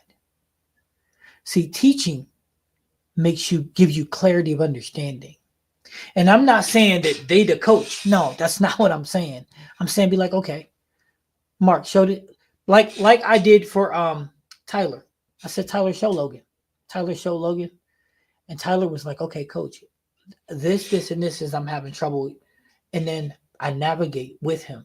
And then he's like, yo, wait a minute. And then he come back to me in the practice like, yo, I can't believe that this was so easy. That this, and this. Like, yeah, but it is. See, there's always a way to skin a cat. Always a way to skin a cat, bro. And coaching is that understanding. And here is a bonus. This is another bonus for you. Coach to coach. This is me dropping another dime for you. Free lesson. You can teach one of your bowlers something. He can teach the others. And they're more susceptible to him than they ever was to you. Because kids listen to kids. You are an authority figure. So they only hear 40% of what you say. Another kid, they hear everything, dog. Everything. You don't believe me? Try it and see. Try it and see. Try it and see.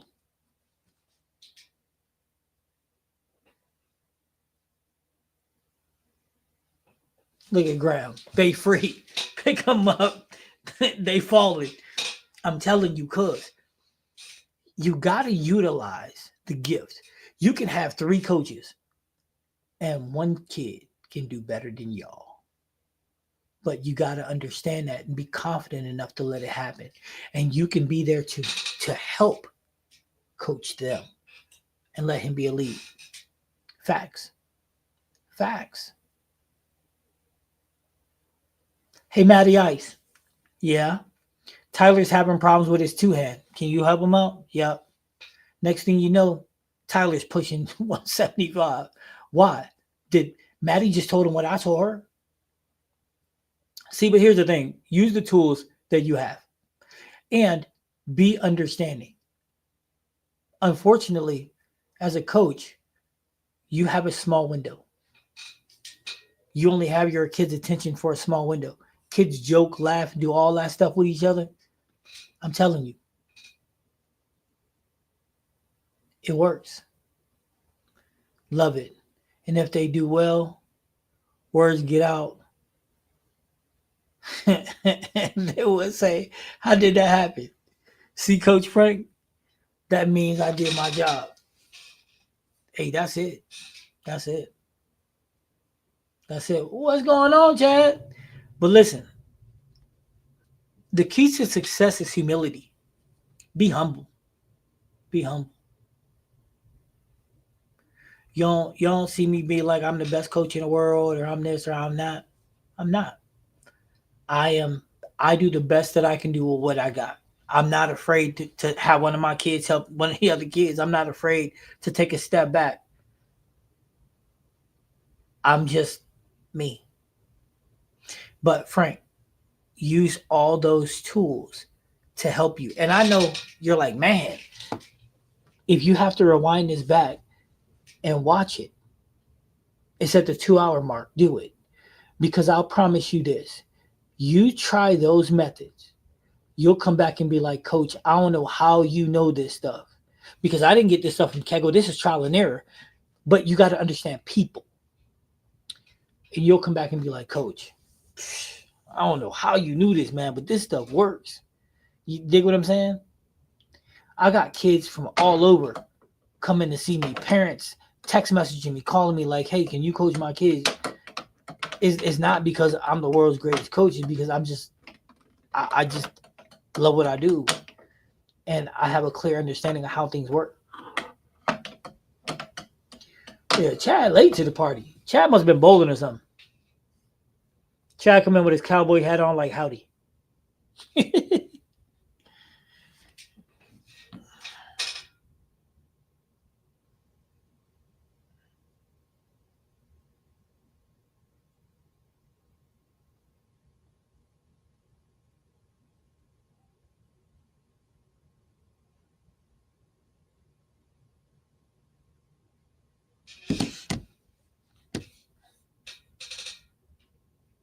Oh, you was at the bar. Well, that makes sense. Hey, wait, ain't it a little early to be at the bar? Cause I mean, it's 8 o'clock. It's 8 o'clock. You should. Okay, well, I mean, I guess it's 5 o'clock somewhere.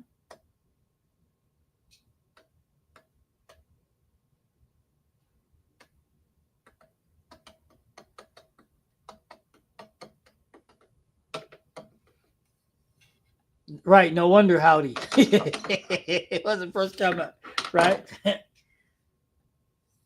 I'm home now. 3 drinks was enough. We know 3 drinks was enough, Chad, because you came in the chat was like howdy.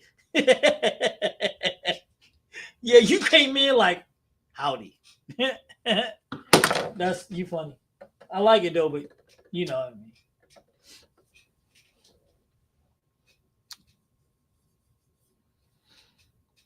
You know, funny.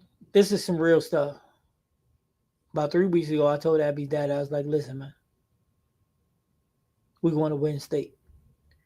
He was like, "Coach, we got to qualify first." I'm like, "Man, you tripping, dude. That's a foregone conclusion." Well, guys, we didn't qualify, so now we going hunting, hunting, hunting, hunting. I hope they know we coming.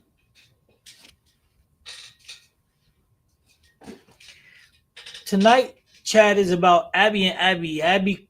AB qualified with Hananiga, and they let her bowl the game. I guess only one. She bowled a good one though. And then my Abby that I'm coaching, she qualified for states. So this week, states. After this week, I'm ordering all the balls. We're back on the grind. Bad bowling style. I might have some of you guys do some ball reviews, man. I'm tired of doing all the ball reviews. Can I get some help? Who's volunteering to do some help? Give me some help. Need some help. Thanks, Frank. I'm always here, man. If you ever have any problems, Frank, any questions, you can hit me up on Discord or whatever, man. It's cool. I even give you the number if you need it, so you can hit me up. I'm I'm here to help, man. I mean, you ever have coaching problems, need some help figuring something out, just let a brother know, man. I'm more than happy to help you out. What's up, Jeff? How you doing? Welcome to the channel. You know what I'm saying? That's what we do here, man. I'll be more than happy to help you out. Now, I can't lie to you, Frank. I can't give you all my secrets. Tell him, Graham. He can't get all my secrets, but I can give you a couple. No, I'm just kidding, man. I'm an open book, dude. You can get whatever you want.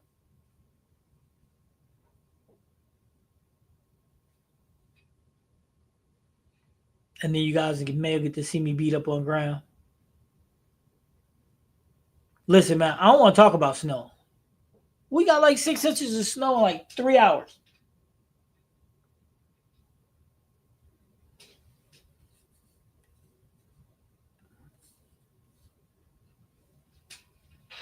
I will. I'll coach any way I can. I will. I'll help any way I can, man. You know me, dude. I don't discriminate help.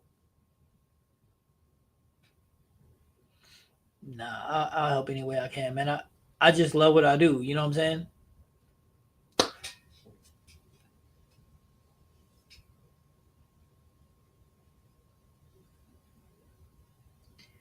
Well, first of all, I don't have a 6 ball arsenal for tournament. I have a 12 ball arsenal for tournament. 12 bag. 12 ball bag.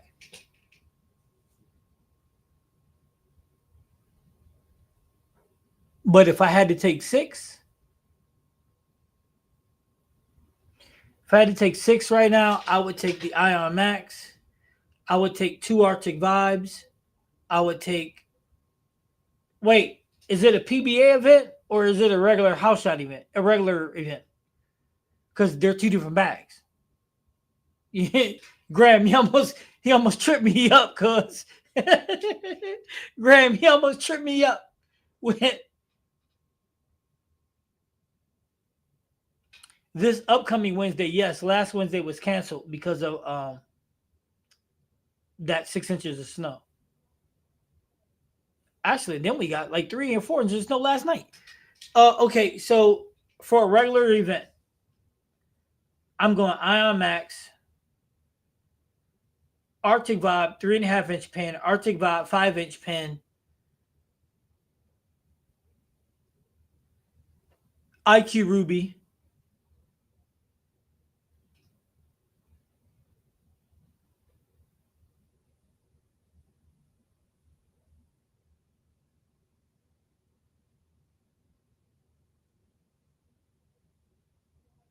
the Magic Gem spare ball. That's it. But look. But one day this week, you got to ask me that question again, though. Or next Friday, you got to ask me that question again, though, because if this Zen 25 is half as good as Graham said it is, then I might have to restack my bag a little bit.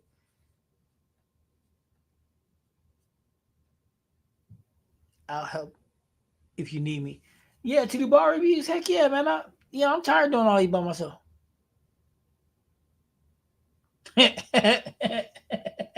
Grandpa. Do I do video lessons? Sure.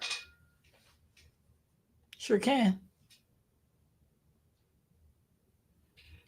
See, but that's the problem, Grant. Where does it make the bag? Because the Arctic Vibes are also shiny. Well, one's shiny, one's dull. So, yeah, it can make the bag. You're right.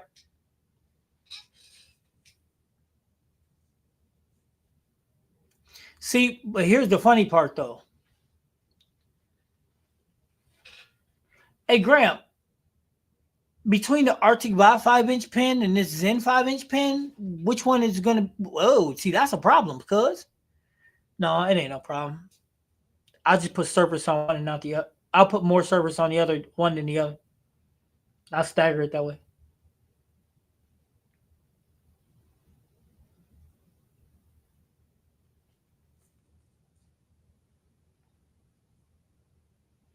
Yo, speaking of that, what you got yours in at? 5 inch pin, 4 inch pin, 4 1/4 pin, 2 inch buffer. What do you got? One more question. Absolutely. Absolutely. I draw a pin down symmetrical, asymmetrical. It don't matter to me. But yes, I do pin down symmetrical balls. And Jeff, there is no such thing as too many questions, dude. You can ask me anything. You can hit me on Discord. Here's the link to Discord. You can hit me up anytime. There's a link to Discord. 4 3/4. No buffer. 3 inch buffer. How come you ain't do it 5? Or you never do nothing 5? 5 is probably, with your ball speed, 5 is probably too late for you. Probably read too late. Get behind the head pin. Leave you corner pins, huh? Graham, that sound about right to you? 5 inch pin. Too slow to respond. Even with a 3 inch buffer. Probably need a 2 inch buffer for a 5 inch pin, though. Get you down the lane. Get you behind the head pin with your ball speed. Even though your rev rate is insanely high. That might, yeah. But a 4 inch pin is probably way too strong for you. Ball working way too hard. I've had people tell me they don't hit well since they can't use a balance hole anymore. But I love pin down asymmetrical solids to play straight. And I want to try pin down phase 2. You're saying people saying they don't hit well because of the weight block? Dude, the balls are balanced now. So I mean, if they can't hit hard, then the ball ain't getting through the pins properly. That's alignment, that's accuracy, that's rev rate. You know what I mean? The weight block used to take the weight block used to make people with no rev rate better. Well, now you got to change your game. Yeah, I do sometimes, not a lot. So much on the back end, like too much. I'll use it on stronger balls sometimes. Okay, that makes sense. But if you okay, but on a stronger ball, you it makes sense because you're trying to get it to store more energy turning the corner, especially since you always left. So that makes sense. I'm just tracking with you to see how you running through stuff. I mean, I ain't gonna lie, you're not gonna catch me doing what you doing, Grant, because my rep rating 550, bro. I ain't touching 550 on my best day. Not if I want my arm to stay on. Yes, I have pro shot people tell me if you drill symmetrical core pin down, it will make it too weak. They're lying to you and leave a lot of that's a lie. Flat out lie. That's not even a fantasy. That's a fallacy. You hear that, Graham? Dude saying pro shops saying if he drills a symmetrical pin down, it'll leave a lot of corner pins. It'll be too weak. Actually, it'll be the opposite of weak. It'll be super strong because it'll store all the energy for the back end. So not only is it going to turn the corner harder, but it's going to turn the corner harder with all that energy. Sorry, energy in a bowling ball at the pins ain't never been considered weak. Ever. Ever, ever. Never, ever considered weak. So that means your pro shop operator needs to go back to operating school because he don't know what the hell he talking about. Excuse my language. And you can show him the video. And you can tell him, keep eating the Twinkies because he ain't doing a good job.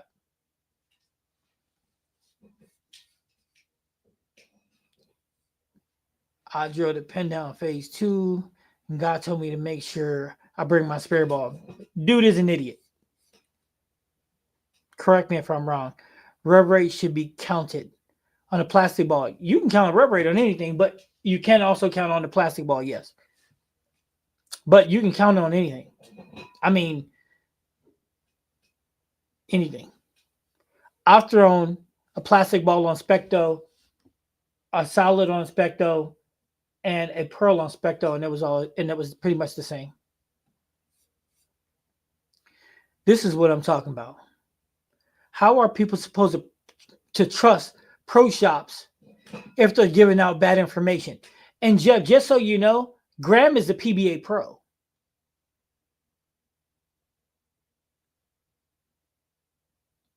But everybody in here who know bowling, Paul, all of us, they'll tell you these dudes have lost their mind. They're just flat out lying to people. My speed is 15.5. My rev rate is 420, 45-degree axis rotation. Dude, there's no way pin down does not work. And it's not going to leave you corner pins. Again, that is just a flat out lie.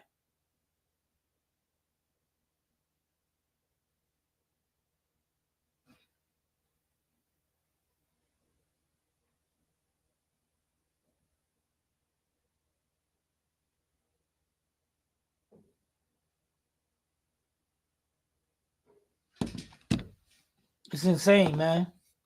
My teammate get me drop down to 14 from 15, but I like 15. Should I listen? Red, what weight do I throw? Oh, okay, good to know. Red, what weight do I throw? I'll wait.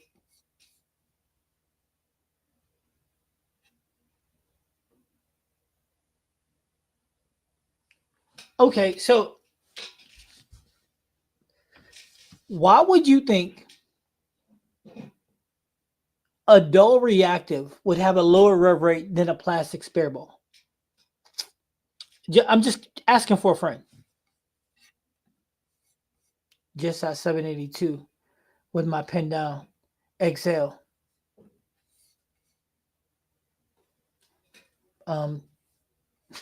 Chick, Graham, you better watch yourself.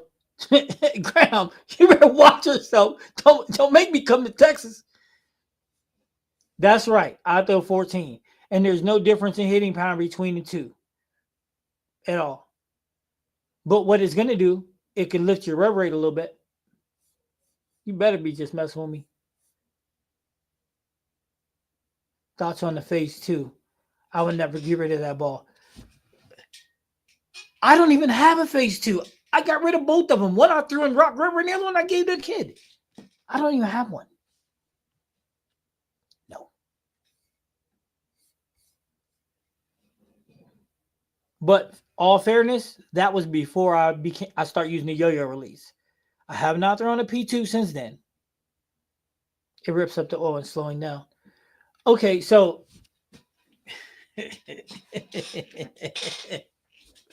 okay, so listen, Steve. Why can't you throw a solid, straight up 20, be behind it and let it rev up? So I could always say, well, the spare ball has no core to kick in, so you're losing revs. I mean, arguments can be made. Me personally, I've seen it on Specto. I've seen the numbers. So you get where I'm going with this? I seen the numbers. So because I've seen the numbers, to me, it doesn't matter. But I can tell you this much. Changing between balls, your rev rate can go up and down. That can happen. Like your rev rate can be higher with this ball than with this ball, with this ball, with this ball. Some of it's layout, some of it's just the ball itself. But that's why your rev rate is numbers. It's not a fixed number. Every shot you throw won't be the same number. Sometimes it's 504, sometimes it's 501, sometimes it's 497. It just depends. He doesn't have one, Frank. I sure don't. Okay, next ball. I go to 14. So, and here's the thing, right? Do you know why bowlers want a higher rev rate? Do you know why that is, Steve? Just generally checking. Do you know why a rev rate is important? Do you know why bowlers try to get it higher, like JR, Redmond trying to get higher, Darren Tang trying to get higher? Do you know why they're trying to get higher? Do you know the reason behind that? Because if you don't, you might need that education, and I'll be more than happy to give it to you. But do you understand why? And Graham is in here, PBA Pro. He's won regionals. He just shot 865. There's a reason why. Do you know why? No, it's not to keep motion through the pins. Off hits. Off hits, off hits, off hits. And how it gets through the pins. But it's more... So the higher your rev rate, the more you carry the off hits. It's simply numbers. It's simple numbers. Red, 15 getting to be too heavy for you. You know what, Graham? You better stop, man.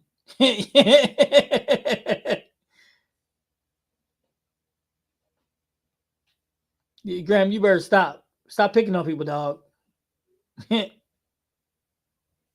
That's it.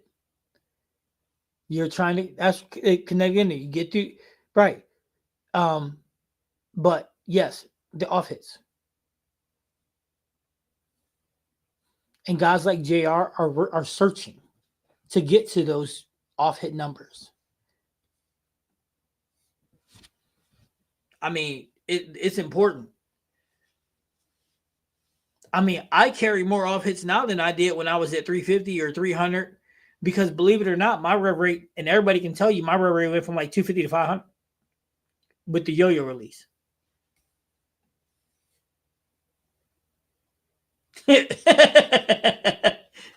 Graham, I'm about to mute you. Where's the mute button? Hey, Graham, fun fact. I went to 14 before I ever got hurt.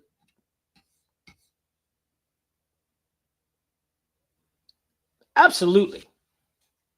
I just told you to carry the off hits.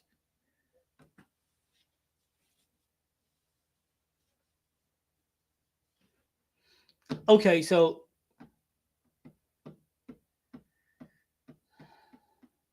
I'm gonna ask you a question, and I'm gonna say this, and me and Graham gonna argue about this one because Graham ain't gonna agree with me. Jason Belmonte is 41, 42 years old. Okay, now I need you to listen to me. No, this is at any level. I need you to listen to me. Jason Belmonte is one of the greatest that ever lived. Accuracy through the roof, rev rate about 460, 470. Jason Belmonte used to win everything. And he bowled in the Norm Duke era. He bowled in the the Parker Bone, all them era. And then all of a sudden, the game changed to where the game became more power oriented. Even the Tommy Joneses start dropping yo-yo releases, and the Tim Couch was always, and they started using the yo-yo release, right? And the power game changed, and then you got everybody using it, and here's the thing, right? Simo, more power than Belmo. Troop, more power than Belmo. Vi, still a little more power than Belmo. EJ, more power than everybody. And he's not the same as he used to be. It's not that his bowling got worse. It's they're getting more off hits than him. In the PBA, it's about percentages. Graham is a 550 rev rate at 19 mile an hour. He's trying to get to 600. Why? For the simple off hits. It's power. It's a power game. So for me, it's power. See, but then accuracy has a different window for me. For example, why would you shoot at one board when you can have a 3-board miss room? But that means getting into the right ball. I think you should. I think you should. You'll be better. Watch.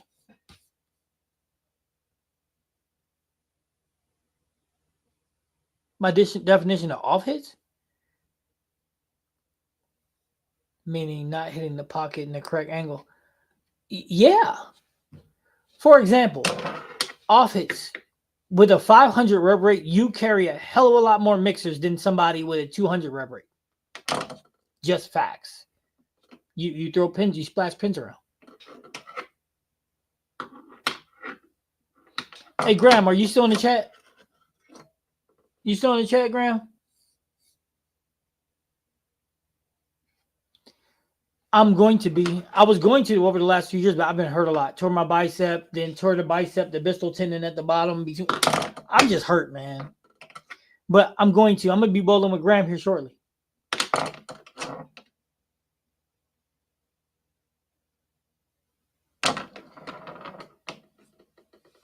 Oh, because I know you're a Belmo guy, but it's still the truth.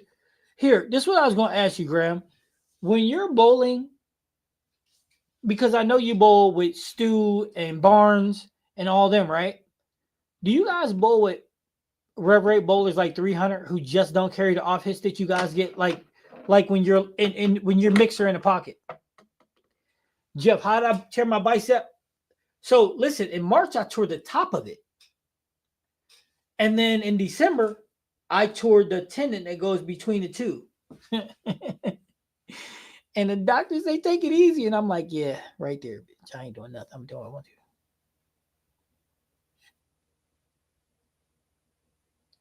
No, Red, you know what, Graham? Stop. Take advice from the person who knows, me. And not the person throwing a 16-pound ball. Yes. Yeah. Yep. I threw a shot two-handed, and I tore the top of my bicep. And then I was bowling in December, and we was live on the thing. And I threw a shot and walked back to Drew and my wife was like, yep, I just tore my bicep again. Went to the doctor, and sure enough, sure did. I felt it. Felt it. And I even know why I did it. I can tell you why and teach you how not to do it. And Graham is going to love it because he already know you're a pro. Here's how. Here's how I did it. When you swing the ball, I was trying to generate power at the bottom of my swing. And when you pull down and get to it fast, you trigger your bicep. Now, if you do a nice and relaxed swing and the ball dictates, you don't use your bicep at all. So when you pull down, it's a bad thing. I was trying to generate power in the wrong way. So, but when you let the ball fall and the ball brings you back and the ball brings you and you bend your elbow to get through it, you never even trigger your bicep. So I injured myself being stupid.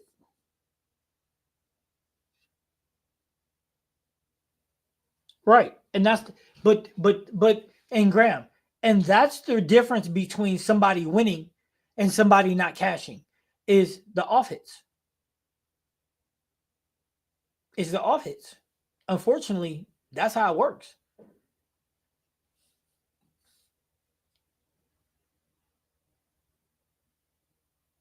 And you're going to tear your bicep. I'm just telling you now, you're on a direct path to tearing your bicep. Because what you just said, what's on the screen right now, is 100% how I would feel. And I'm telling you, you're on a path. You need to start letting the ball do the work. So look, check this out, right? When I'm here, I don't push it or anything. It just falls. So when I take that step, it's just right here. And if I'm gonna drop a video in the morning, early afternoon tomorrow. Watch it, and you'll see my swing is slow, and smooth. I just got to hit at the bottom because it's slow and smooth because the ball is the ball's gravity and the ball's weight is pushing me back, and the ball weight is letting it fall. And as it enters the dead zone, I just bend a little bit and exit out. So my swing is nice, smooth, slow, rev rate about 500, ball speed about 15.5, 16. Get through the pins very, very well. It's not a hard habit to break. Focus on it. 14 pound feels light. I think I get my speed and power with 14. You probably can. But I hate to tell you this, your ball speed ain't going to change that much, but you'll be able to clear it a little better. You should try to fix that, Jeff. You'll notice a change in your game. You can get rid of that. Yeah, you can. And if you don't, you're going to hurt yourself. And I don't ever want to see anybody hurt themselves like me. You know what I'm saying? I don't want to see nobody hurt themselves either. Your swing is money. Only because you build it. You build it. Trial and error.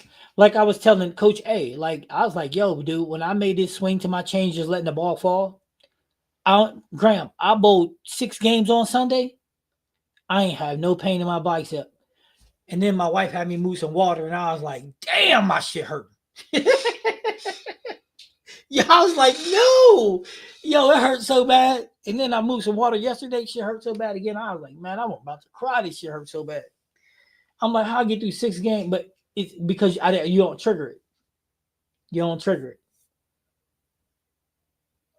You can't do that. Think about to go down 13. I'm nursing arthritis. You can't do that, bro. The cores in 13s are just garbage. Garbanzo. My Arsenal is. Your shoulders sore after bowling. You're pulling the ball down. You know what, Chad? You should film yourself. Maybe you're coming back too far straight instead of opening your shoulder. Maybe you need to open your shoulder. See, if you come back this far, it'll hurt here. But if you open it, there's no pain to have. You get what I'm saying? And if you're pulling down, if you do it, Chad. Put your arm back and pull down. You'll feel all that pain on the back of your shoulder. You can't do that, bud. We should remember we trying to do it the right way here.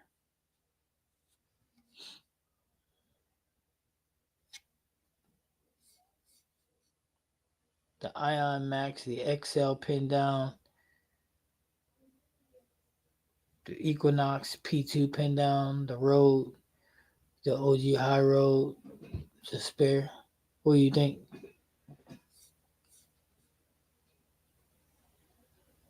I don't know. I think the Excel pin down and the Ion Max,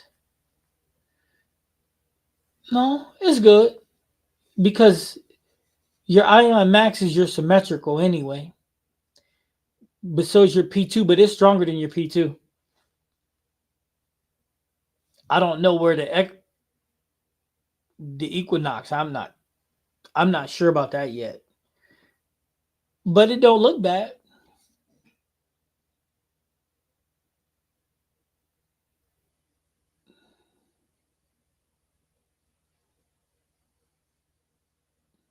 Although I hate to admit this, that Excel and that Ion Max, I'll bet you the length down the lane are pretty close.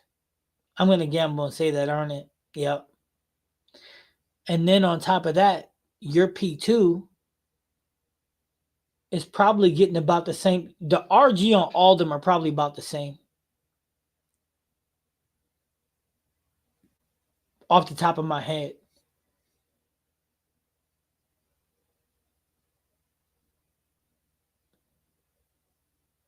Because you made the Excel, which is stronger than the Ion Max, you gave it the extra length.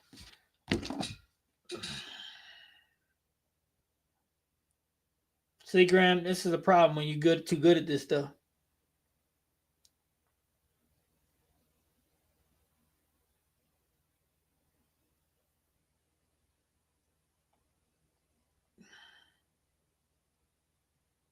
Yeah, I'm pretty sure. But to make sure, I like the look.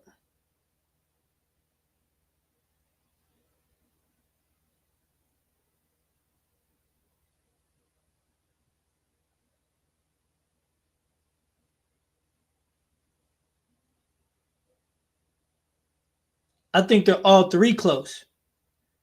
Graham, I think all three close. Yep, 2.47, 5.5, 14. Yeah, I think they're all close. That's the problem. And then, yep, and look, and here's the problem. Even the Equinox is a pearl. 2.48 RG, 0.055, 0.18. It's the same numbers as the Ion Max. So is it going to get more length than the Ion Max? Probably not. Probably not. And then you got the P2. Guess what?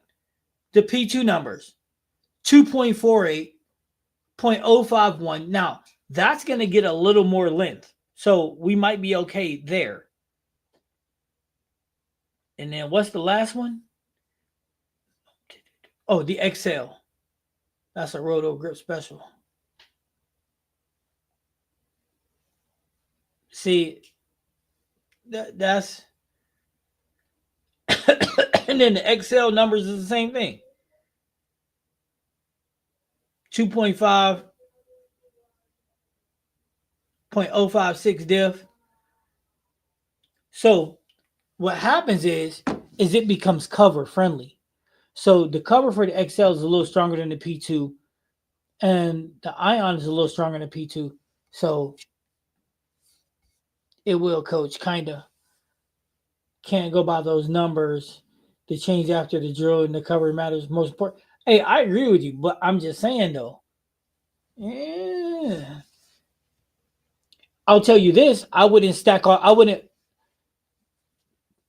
it's hard to stack all three.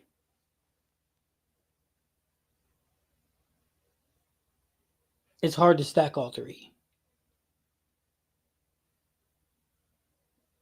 And it would go covers go XL, Ion Max, P2. But I'm just saying, when I'm purchasing, well, if I'm got a tournament bag, I'm looking at the core numbers, but then I'm looking at the surfaces more because the surface matters. That's what's actually on the lane. So, and I know you do too, Graham. So, I mean, but they're really close. I mean, but in that case, you know what I would do, Graham? Facts over feelings. Here's what I would do. I would go. So because the Ion Max doesn't have a lot of asymmetry, I would go the XL pin down and the Ion Max. I'll play them off of each other, and I'll take my phase two pin down, and I'll put a little polish on it. Get it down lane a little bit. Cracking. I'm cracking. And I'm different. And hey, and that thing gonna store a little more energy.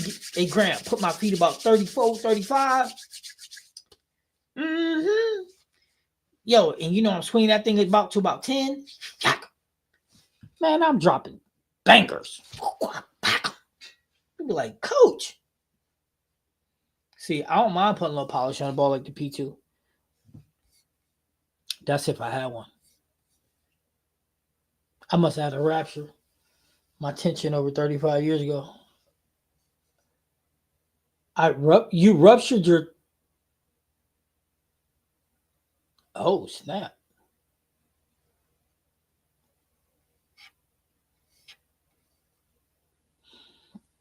Man, I just know this. I'm done being injured. I'm going to do everything the right way. And when the doctor tell me to take a break, I'm going to tell him no. Yeah, what? Now what? The Ion Max at 1,000, XL at 3,000. The Equinox polished. P2 at 3,000. The Road at 4,000. Polished.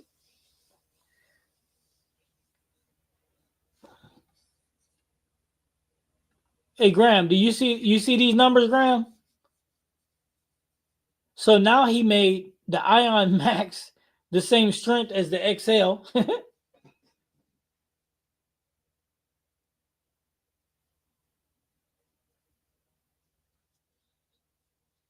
Mm-hmm. I need to see those in action. I do not. What I also need to be done is looking at the cover chart. That's what I said. I always look at the cover chart. The sum of descent, for example, says it's 2.3 RG, and it's got the R2S, which is one of Storm's weakest covers. It gets down the lane. No, I agree with you. I 100% agree with you, and that's why I said the big thing is looking at the cover chart. It's huge, but that's how I base my bag though.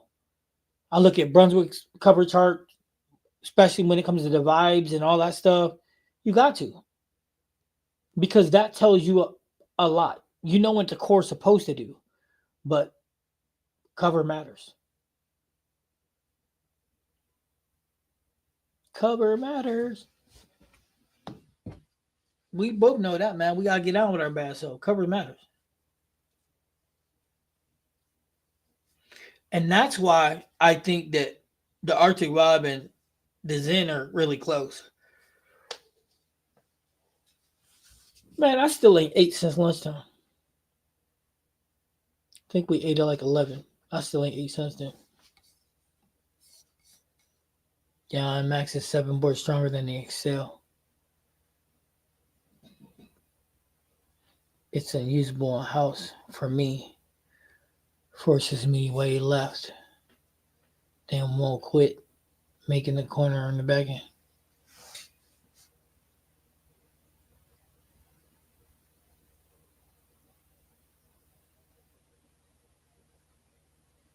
It's burning up. That's why I won't make the back end. It's burning up. The ball's burning up. Keep going left. Chase the oil. That's the problem. When people move left, they don't move left big enough. They do that little house shot 1, 2, 3. That's why.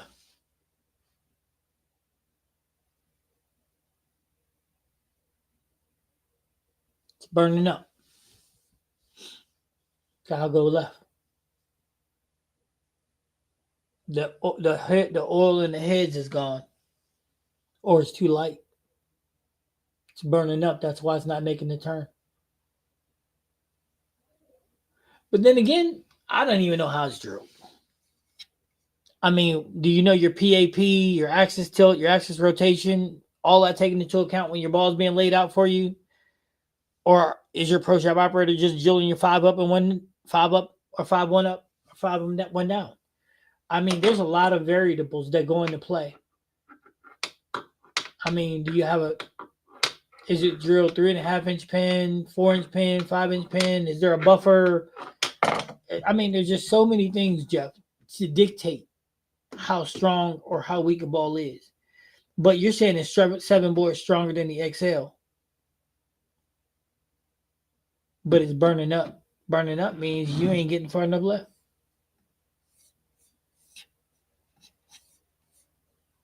5 over and an 8th up PAP.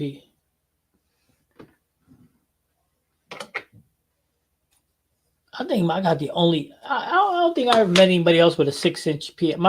My PAP is 6 1/4 up. 6 inches and 1/4 up.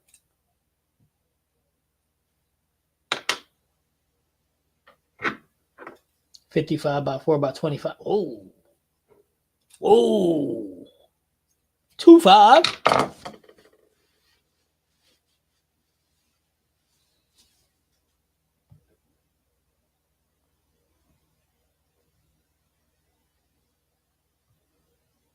So when I throw my Ion Max, it's an alien. Grandma, I'm done with you today. Are you drinking, Graham? Because you full of funny today, man. My Ion Max, Jeff, and this is fact. You don't gotta believe me. Go to the live and watch some of them. If I rode the Ion Max and I lay it down on the right side of 20, it doesn't do much.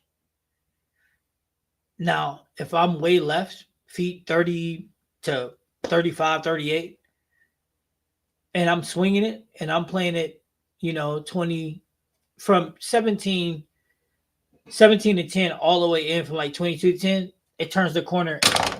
It turns the corner and rips things up. But if there's not enough oil up front, it'll burn up.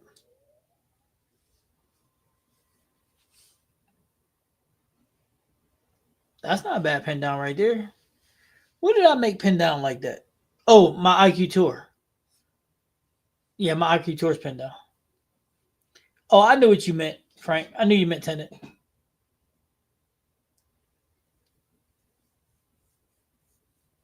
Yeah, my IQ Tour pin down like that.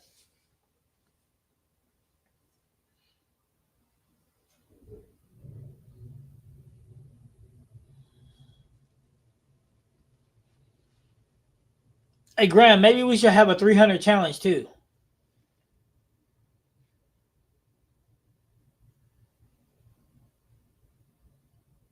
Yeah, maybe we should have a 300 challenge.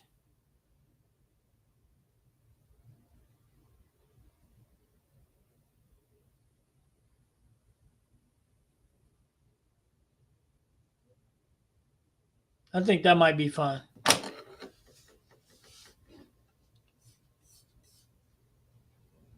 My PAP is 6 1/4 up.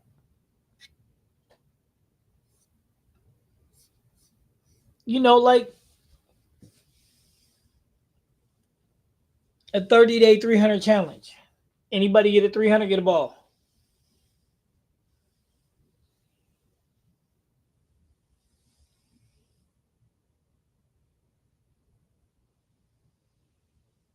Chad, I think you've been drinking too much.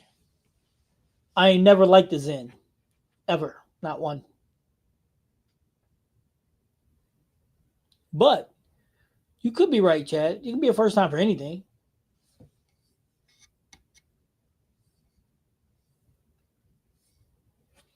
I mean, to give everybody a gunner's chance. You know what I mean? And the coolest part is, if I do the 30-day challenge,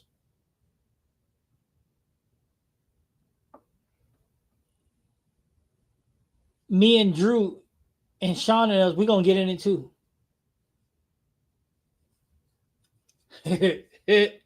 Cause I'm about to drop me one on Wednesday. And I might use the Zen to do it.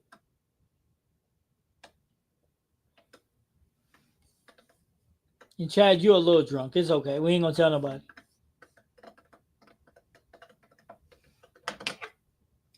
What's my opinion on motor equipment is the same as it is on Storm, Brunswick, and Swag. It's just a ball. We're not doing it no tap. Thanks, Ray. No. Um, they just bowling balls, man. But I'll tell you this: if Motor wasn't any good, EJ wouldn't be winning all these tournaments. I'll tell you that. Because EJ cracking with Motive. But one of my favorite balls is Motive. What is one of my favorite balls? Anybody tell me that's a Motive ball? What's my favorite Motive ball? Let's see if I got any real fans on the channel.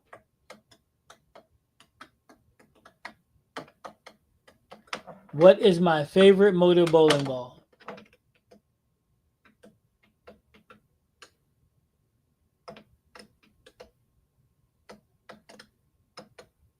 That's it. Max Trill Pearl.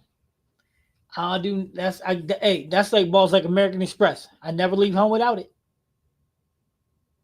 Ever. Sports shot, house shot, don't matter.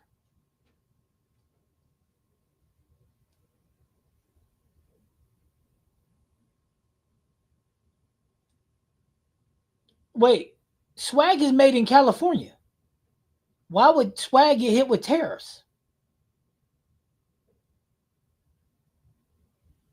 Yeah, Swag is made in Cali. Hey, Motive is all Drew throws. Drew don't throw nothing but Motive. That clown looking ball thing. Wait, are you talking about the Max Trill Pearl? Graham, one more time. Thought they were made in Korea. Swag is made in Cali, right?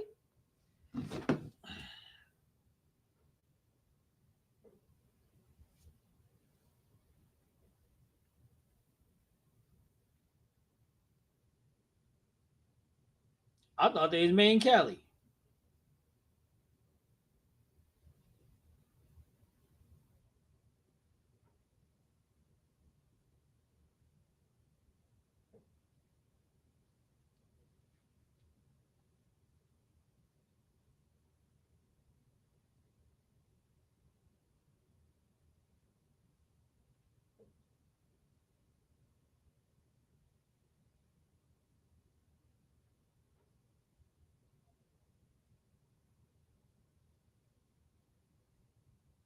I don't know.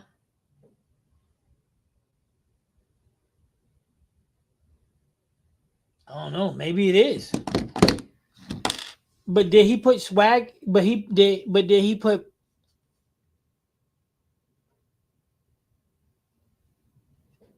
Oh, okay. I was heading back to Storm. So South Korea, huh? Did he put tariffs on South Korea? Is where they're poured. Did he put tariffs on South Korea? I mean, the way I seen it, he's walked back every supposed tariff he's going to put on.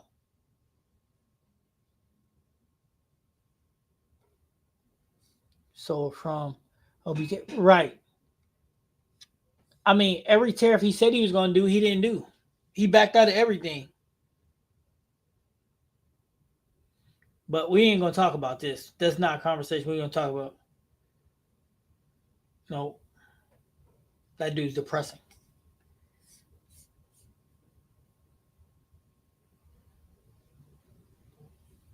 Yeah, that dude the whack. But all BS aside, though, oh my wife.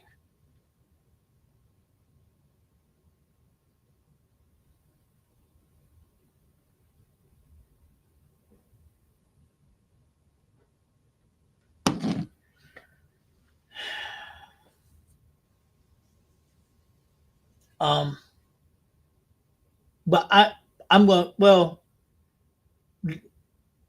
the swags I'm gonna get is from Bowler's Mart, so I bet not. But I don't know. I'm not gonna switch to swag, not unless they just blow my doors off.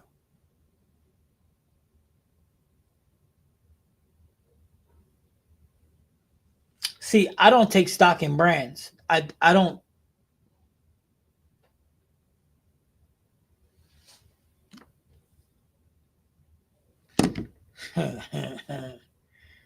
I don't take stock in brands. I just bowl what I bowl. If I like it, like for example, I love the Arctic Vibe, so I use the Arctic Vibe. I love the Ion Max, so I use the Ion Max. I like the level. The balls that I like, I'm gonna use. I don't really care what brand they are. I do like that Motive and Storm are made in the U.S. and all the SBR brands are made in U.S. Rotogrip 900 Global, etc. Oh,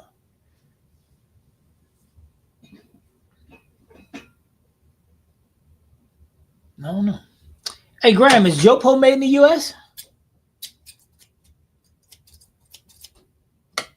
Now, we've been online for almost 3 hours. I was just coming on to tell y'all how she did. Then y'all got me started on bowling.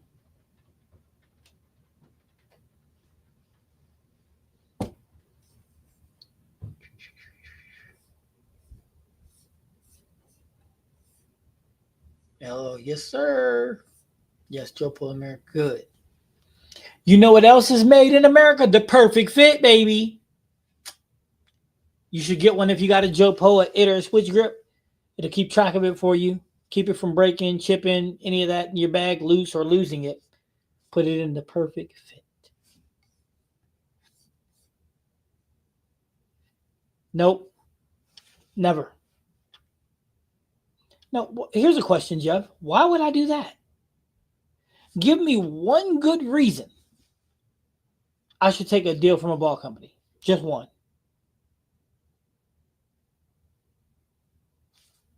One good reason. So then I can turn into Charles or Lewis. No, I wouldn't. And I've already been offered. And I said no. I will never take a deal from a ball company. That's dumb. Because you can't tell the truth. It's always the next new best ball. And then you can't throw no other brands. I'm not doing that. That's nope. Absolutely not.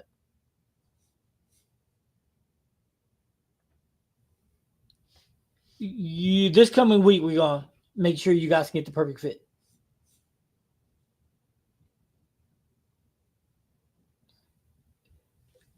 They can't pay me enough money to throw one brand.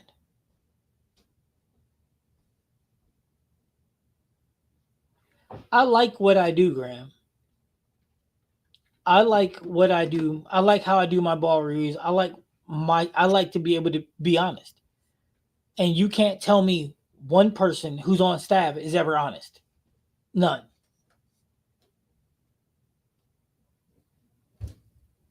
No, I pay for my balls I do for the review.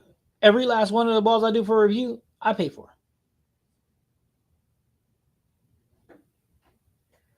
Are you being serious, Red? What perfect fit?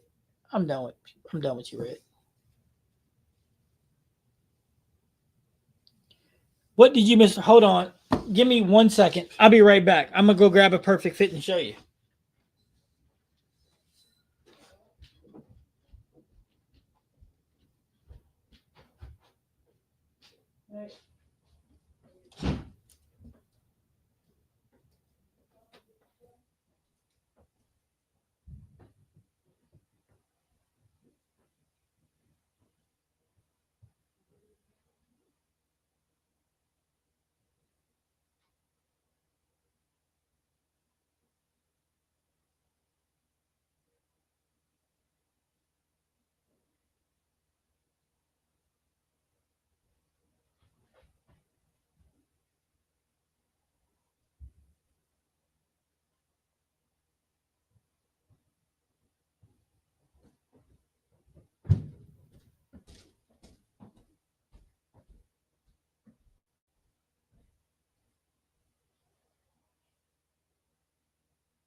Okay.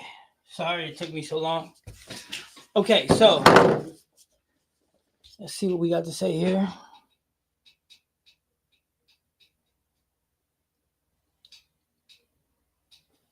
That's why I always watch. Because I know you're unbiased. No, I am unbiased. I don't care. You gotta show him now, coach. Yeah, I know. Graham's you on staff? Graham, I don't think he's on. Graham's not on staff for bowling balls, but Graham's on staff for Jopo though. Looks like you've been behind in videos. Dude, I've been behind because coaching, getting ready for states and everything. So, and I'm proud of the kids, so I wouldn't change it for nothing. I'll catch up and get everything done though. I guess, coach, if the equipment is good and that check was right, I'd go back. No, I won't no matter what.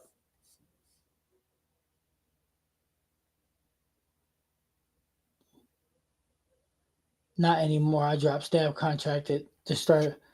Okay, yeah, Graham, there's nothing they can do to get me to go on staff. Nothing. I'm on staff, Jopo and Dexter. That's all for now. I turned up. See, yeah, I would never ever do it. Okay, so this right here is one of the perfect fits. But I'm gonna show you in a different color though. And this is for switch grip. These are the switch grips. So perfect fit, slide it in. See?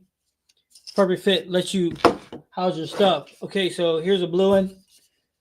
Perfect fit. As you can see at the bottom of it, it says it because these are for my its. And then you got your tight, loose, and looser. And then whoop.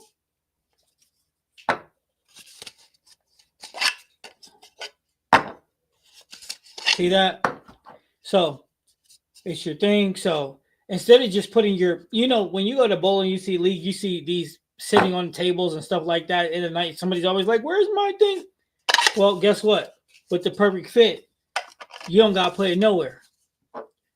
See, you put your slugs in. Look, they don't come out. You don't lose them. You set it down. There you go. Whoop. Oh, my bad. Here, put it that way. Look, set it down. There you go. Yeah, you don't lose it. You can't break it. Can't crack it.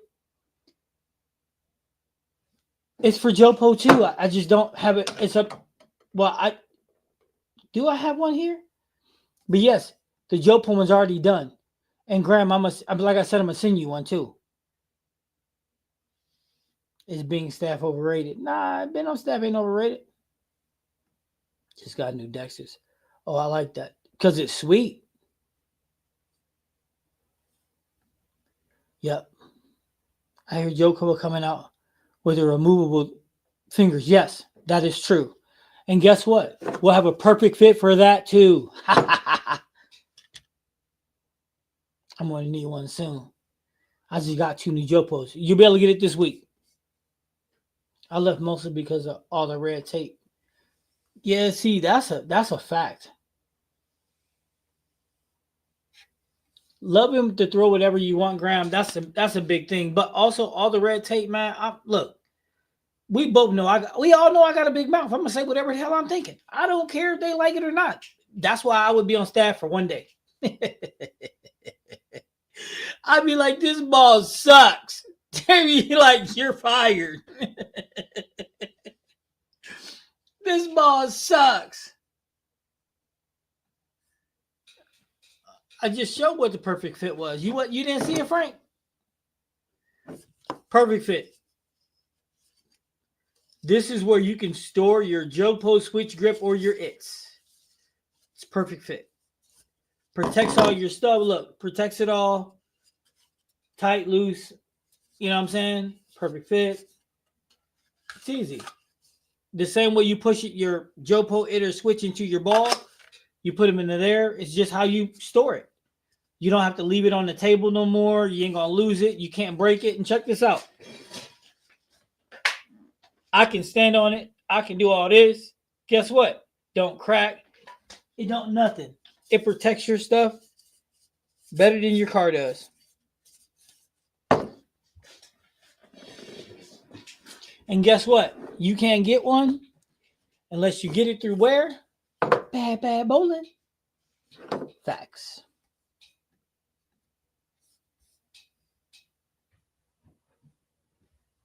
Oh, okay. If he's not live, yeah, you're right.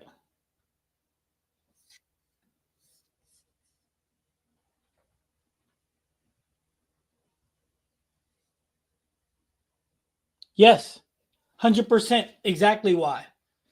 The same thing. Yep, Luke couldn't be honest, and that's a bad thing. See, that's an integrity thing, and my integrity is all I got. So I'm gonna keep it a buck a buck. If they don't like that's nah. Not to mention, I hate somebody trying to tell me what to do.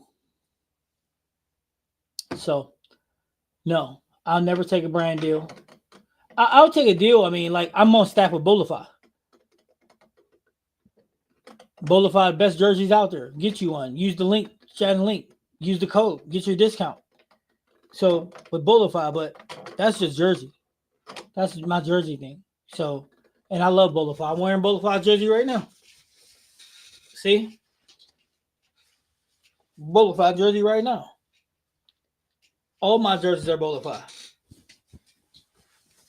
You know what I'm saying? So I like Bolify. Bolify is my sponsor. I'm on staff with them.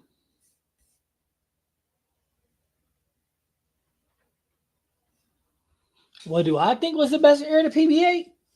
We're in it right now. We're in it right now. We're smack dab in the middle of it right now. Power, accuracy, right now. Better bowling, right now. Now, you'll always have the Chris Barneses and the Parker Bones and the Webbers because they're all characters in their own right. But right now, it's a bad out in them streets. Them boys is hungry and they tough. They tough. They are tough.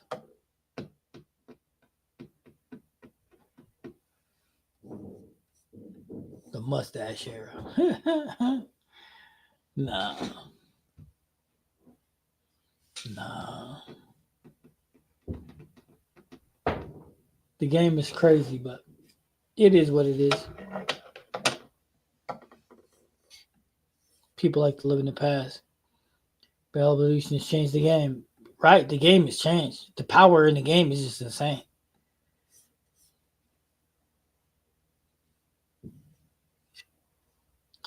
Yeah. I do think they release balls way too soon. I think they take balls off the market too soon just so they can release balls sooner. Yeah, I absolutely do. I think they release balls at such a high clip people can't catch up. That's what I think. And I think that they're also doing a disservice to the balls that they're making because they got all these hype men out there talking about the next best thing, the next best thing.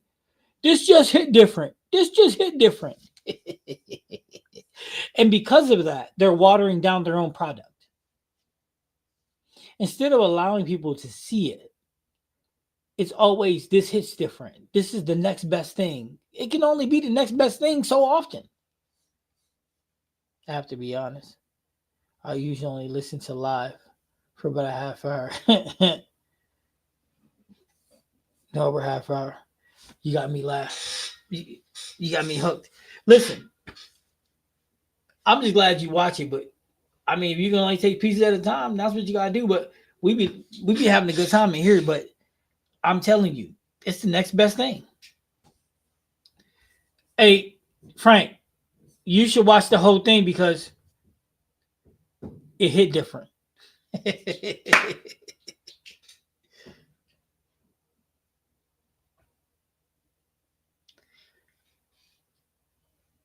Oh no, that's Jeff. That's a hard question. Hey Jeff, tell your boy Frank this channel live. It hit different. um, Out of all the balls I test a year, how many are actually good?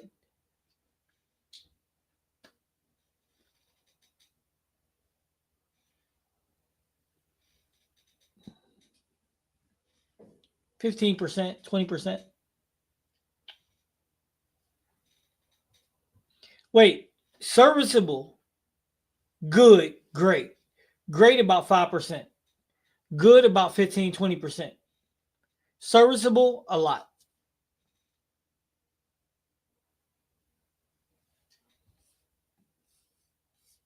That's it right there, Frank. This channel just hit different. The channel live just hit different. That's it right there.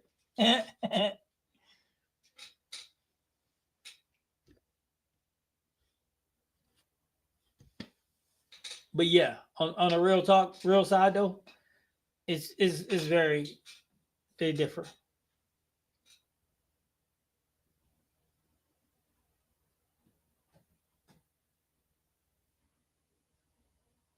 I would say stick with a layout as you are getting into the game and understanding cover core in your game and oil patterns. I'd agree with that. I'd agree with that. And I would say talk to your pro shop operator, but some of y'all pro shop operators are garbage. Garbanzo. Some pro shop operators need Jesus. Let us pray.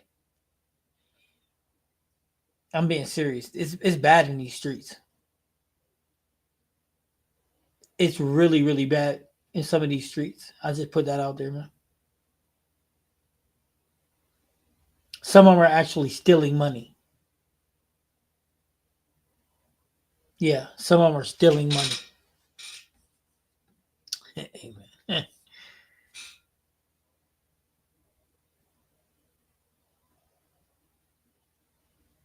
No, I'm not. That he don't got a trademark. You can't trademark that. And it's not my fault. He lying to people. Matter of fact, I'm open to have this debate with him. The man said that about 78 balls last year. And we're not talking about this year.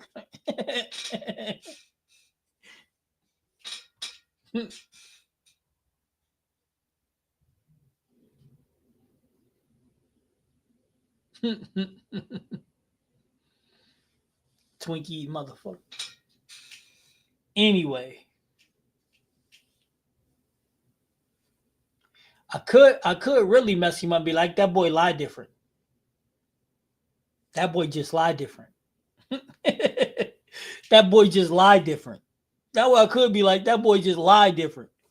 But I'm gonna I try to leave him alone, you know what I mean? What? Okay.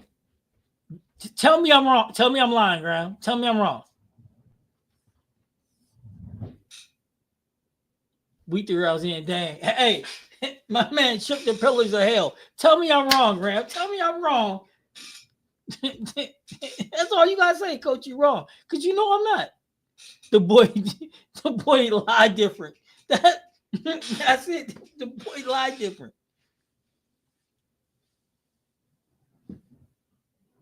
Facts. Listen, and tell him don't be emotional, man. Facts over feelings. You have no facts, so therefore you only have feelings.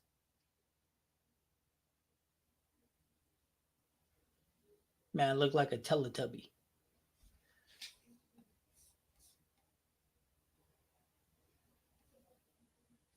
No, yo, hold on, wait. We ain't knocking. No. Charles Hutchinson can bowl. He just lied different. But he can bowl though. I give him all credit. Charles can bowl. But he just lied different. I mean,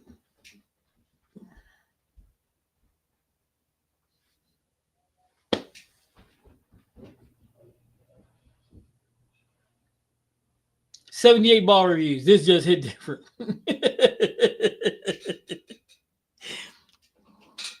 Yo, wearing them tight hat shirts, looking like a disfigured Teletubby. Come on, man. You gotta stop. Coach is tired right now. I've been up too early, too late. I got.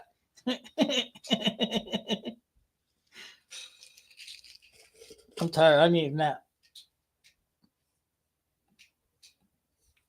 Hey, look. Any of y'all old enough to remember what fronting is when you be fronting for somebody? Y'all remember that? Y'all remember we?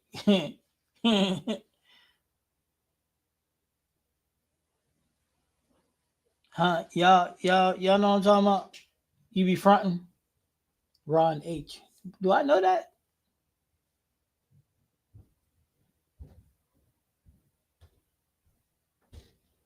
Hell yeah.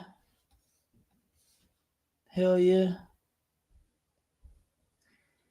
I like Charles' video. He never tells you about not good. That cause he lied too much. Listen, what I'm doing to Charles is I'm trying to open a fronting dialogue. We fronting. We fronting. We fronting. That's what we doing. Yeah, we fronting. Nah, yo. Um. Yeah. I like my mask. I'm trying to go down there. I'm trying to go down there and see. I'm trying to go down there and see how he operate.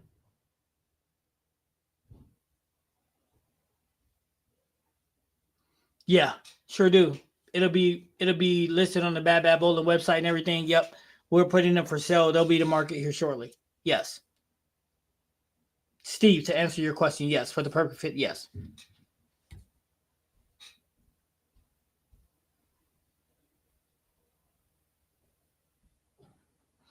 See, that's the catch 22, Chad, and that's a smart ass question. There's a lot of similarity between them. And here's the crazy part, right? Manufacturers are doing it on purpose. Like, for example, the Magic Gym, and it's just an example. The Magic Gym and the Hater, you'll see, it's like throwing it's the same shape. You know what I mean? They're really similar, but a lot of them are.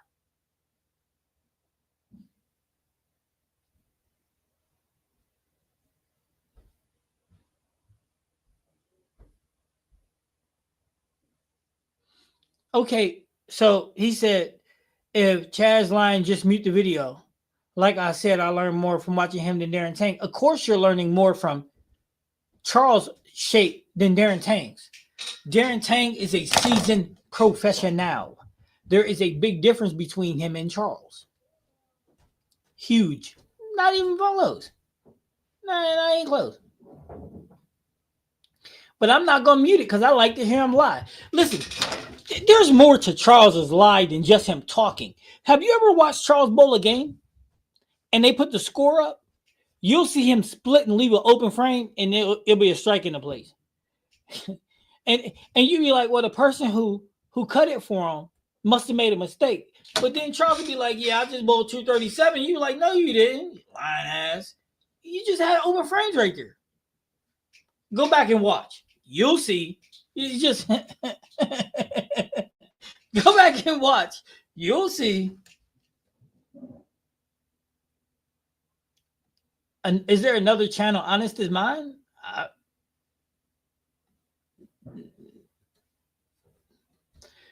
Okay, to find, I think Luke. If Luke's not on staff, he will be. But here's what you have to understand, right? These guys aren't bad people. They're on staff. When you're on staff, you just gotta do what they tell you. But I think Charles got a thing with bowler smart. So your life does definitely hit different. I think he's like with bowler smart or something. So he's trying to raise sales and stuff. I don't know.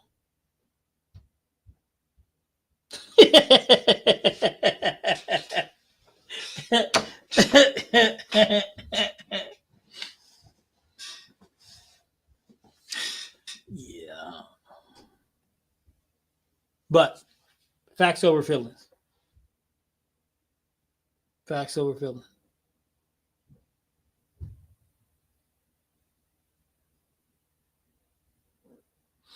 Here's how you know what balls Charles thinks are good. He just had a video out with him bowling in a tournament, right? What balls did he throw?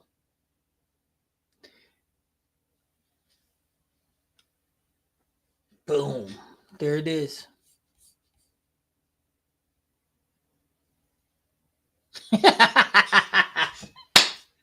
That's right, Jeff. Graham, what you think of that?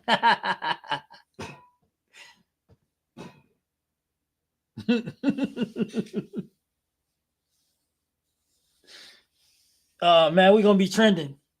We're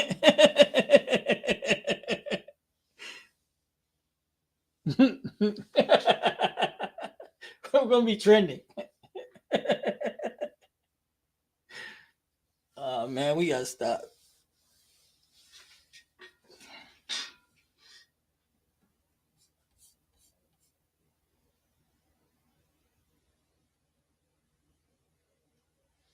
Lewis is copy and paste the loop, but in a way. But I mean, yeah, Jeff got to show up on a regular basis because Jeff is funny as hell. My bad. Jeff just hit different.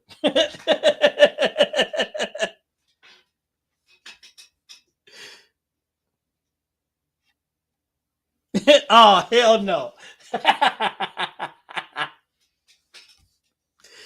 Coach is so good. He really hit different. He can't miss a target. He's still striking my. Y'all playing games, man. Y'all funny as hell.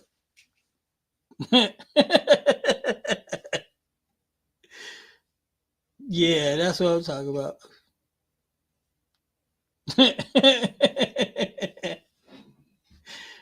Oh man.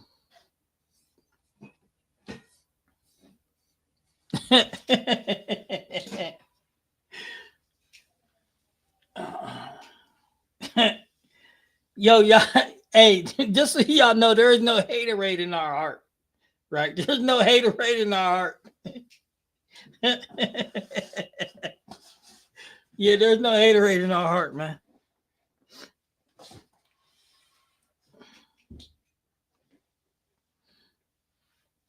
Ain't no haterade in our heart. You know, did you guys know? Some of you guys are new to the channel. You know, I challenged Lewis when I was in Vegas. He was like, no response, no nothing to me. I challenged Charles to a match every time I would go to Florida, and he wouldn't respond to me either. I guess my challenge just hit different.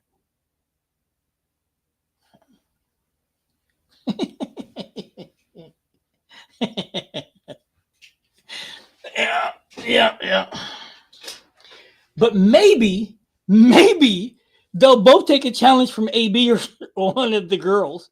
Yeah, just maybe they challenge will just hit different. Yeah, maybe they challenges just hit different. No hate, just my opinion. I don't know. I have no idea, man. I went on their pages talking like, come on, let's go. And then you know what the worst part is? They both said, I will take on anybody. So I'm like, boop, boop, boop, boop, boop. Me, please. Crickets. You know who else? The cleanup crew. We in Vegas. We taking on everybody. I'm like, look. I'm in Vegas. Where you at? Crickets. Crickets.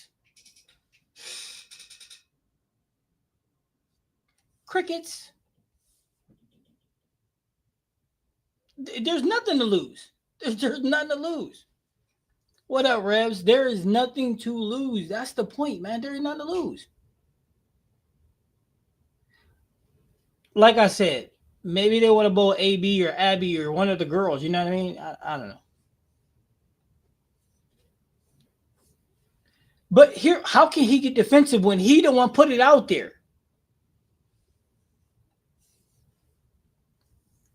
Yeah, crickets. The crew had crickets. And it's bowling, for God's sakes. It's bowling. And I'm a fun guy. You have fun bowling with me. I talk a lot of yayo, but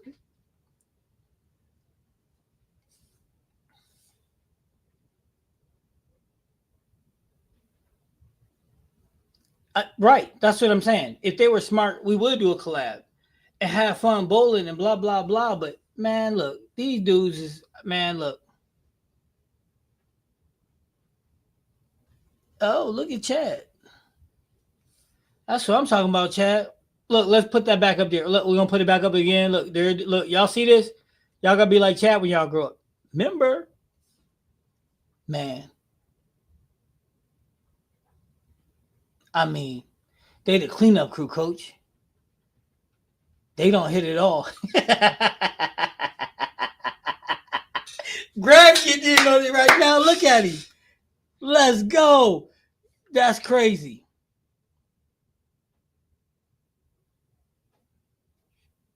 Lewis used to say, "Come challenge me." Then he went. He might be a better bowler, but I'm more successful. I'm better editor. Blah blah. Listen, he could have said whatever he wanted. Biscuit eating motherfucker. All he had to do was show up and bowl. How complicated is that? You make the thing. I'll bowl anybody. Listen, check this out. I said I'll bowl anybody. I will. You show up. Let's roll. I don't care. Win, lose, or draw. I just haven't lost yet. Start watching Lewis with two hands. I start with you know I start watching Lewis when he just didn't when he decided that he was different. He put that challenge out there. He should have put the challenge out there that I bowl whack people. Chad blew it up.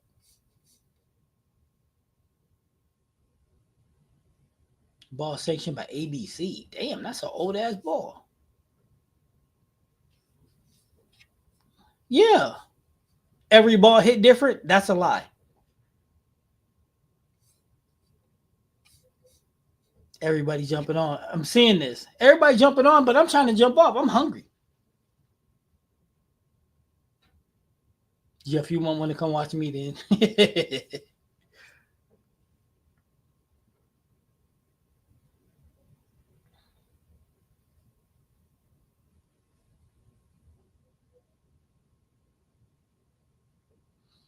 Coach, would you consider starting a Raider rank the balls after you throw them so we know which ones are better than others? Maybe do a category asymmetrical, symmetrical, pro. You know what? I could do something like that. We could start something like that, especially since I'm gonna be coming back to doing reviews because I've been out for so long with it. Yeah, we can do something like that. But there's something that you have to remember though, Jeff. Something that may not work for me due to my rev rate in my game may be beneficial to someone else. For example, if somebody has a 250 rev rate, a ball that's over aggressive may be beneficial to them, but it may not be beneficial to me. See what I'm saying? It depends on the surface in which I'm playing on. If I'm playing on a sporty, then yeah, it's beneficial. But if I'm on a house shot, probably not. I'm not against two-handers. It's just no. Hey, I understand. You don't got trust me. Yeah, do a tier list, coach.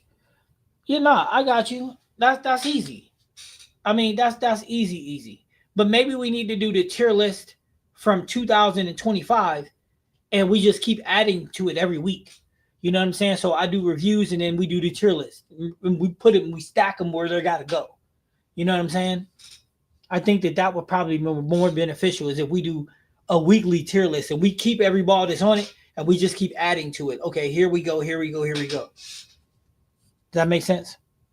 Real quick before you leave, I'm seriously thinking about trying to swag ball. What do you recommend? I don't know yet, but we're about to throw the swag balls upcoming here. So tell me what you're looking at, and maybe we can throw it, and I can tell you before you waste your money on it or don't. You see what I'm saying? Totally true. I split different with bowling sometimes. They still busting him up. That's crazy. I see that, Jeff. But I watch all channels. I watch Lewis when he's just in a bowler. I just enjoy bowling in a different way. It's all good. It's always all good, man. We like what we like. I stop for the same reason, Jeff. and I had a conversation with him about it. No love lost. I bet you this. I bet you this, Graham. I bet you that just hit Lewis different, didn't it? And he got real defensive and I'm this, I'm that. Come on, man, stop. It's bowling. Way better than a year ends list. Yeah, that's what I'm saying. So we should. I'll do one weekly with the reviews, and then it can be an up to date list all the time. And then we can even when we're live, we can even talk about that said list. You know what I'm saying? Hey, you know what Lewis reminds me of when he goes off on his tangents about how they talking about me emotional damage. He emotional as hell. Dog, you supposed to be a man. There ain't that much emotion in that. I don't care. Listen, they could all talk about Coach C. I know I'm good at what I do. I don't give a. I ain't gonna go on no 25-minute tangent about. Get the fuck out of here. I got other things to do with my time. Emotional damage. Get a girl. Coach C is gonna say I'm no different when I do a video. Coach said, "Oh no, Jeff, you too much, dog. You too much, man. You." Lewis screams emotional damage. Coach C, I think you grew up different than Lewis. Yeah, I think we all grew up different. He'll be all right. Oh my God, why are you bringing that girl up on my channel? Sarah Bowles got the Brunswick push. Not hating, definitely help. Okay, so she can't bowl. She ugly. She can't bowl. But I guess you want to see some skin tight jeans. That's where you go. And then she got nerve to be like, I'm a role model. For what? Calvin Klein jeans? Levi's? Because it ain't for bowling. Get the fuck out of here. You ain't lost your mother. Emotional damage. Hey, her jeans just hit different. Because the damn trade a bowling ball. Swing look atrocious. What she need to do is go up there to Chris Vine and get some lessons.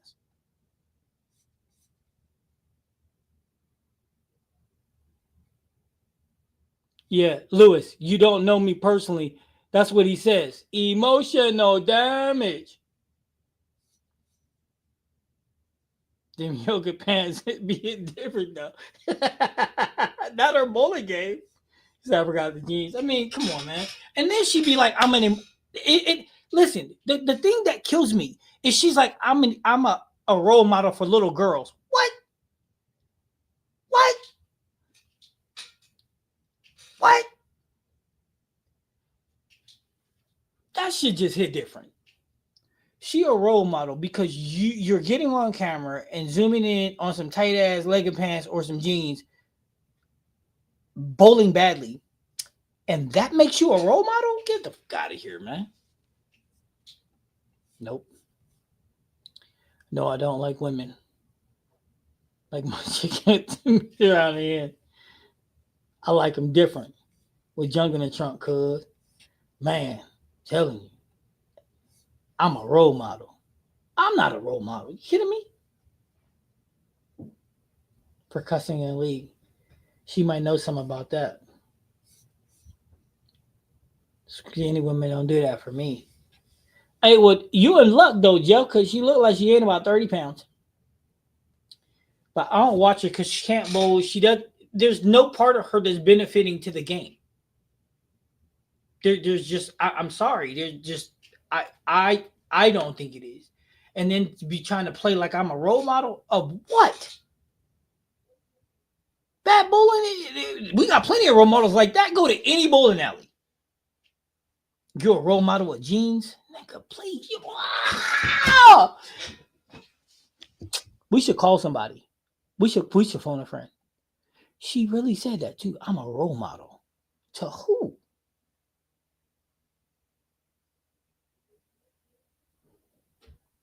I hate she's cussing in league and promoting bad sportsmanship. Coach C. Graham. That's it. I'm on the custom shirts right now. I hit different. Oh, I hit different. Now, yo, we gonna do something with that. And put a Fat Albert symbol and be like, I hit different.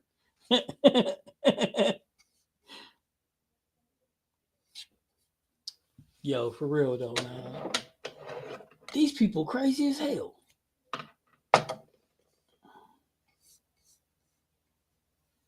I have 2 daughters, Coach C. I ain't showing them no Sarah Bowles video to get better. That's for damn sure. No, you're not. And you're not going to be like, hey, look at her. She's got all these guys looking at her for. Listen, because ain't nobody watching her for bowling. Nobody. I mean, nobody. Nobody, nobody, nobody. Nobody. And she just bowled different. Nobody.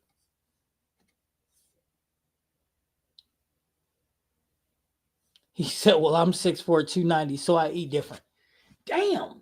You a big boy too. Graham is big boy like you, but I think Graham is 6. What'd you say, Graham? You 6'3", 6'4", 250, right? Yeah. Yep. And now, don't get it twisted. I ain't hating on nobody. But damn, that just hit different. Actually, her game don't hit anyway.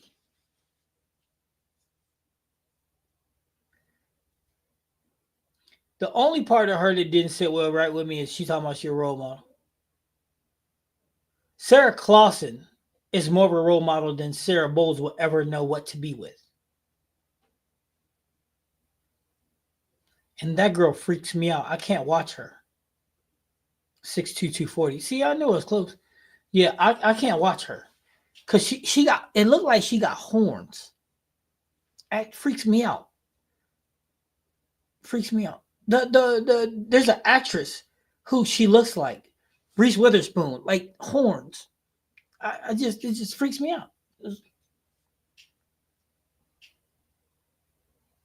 So you want to know how to scare Coach?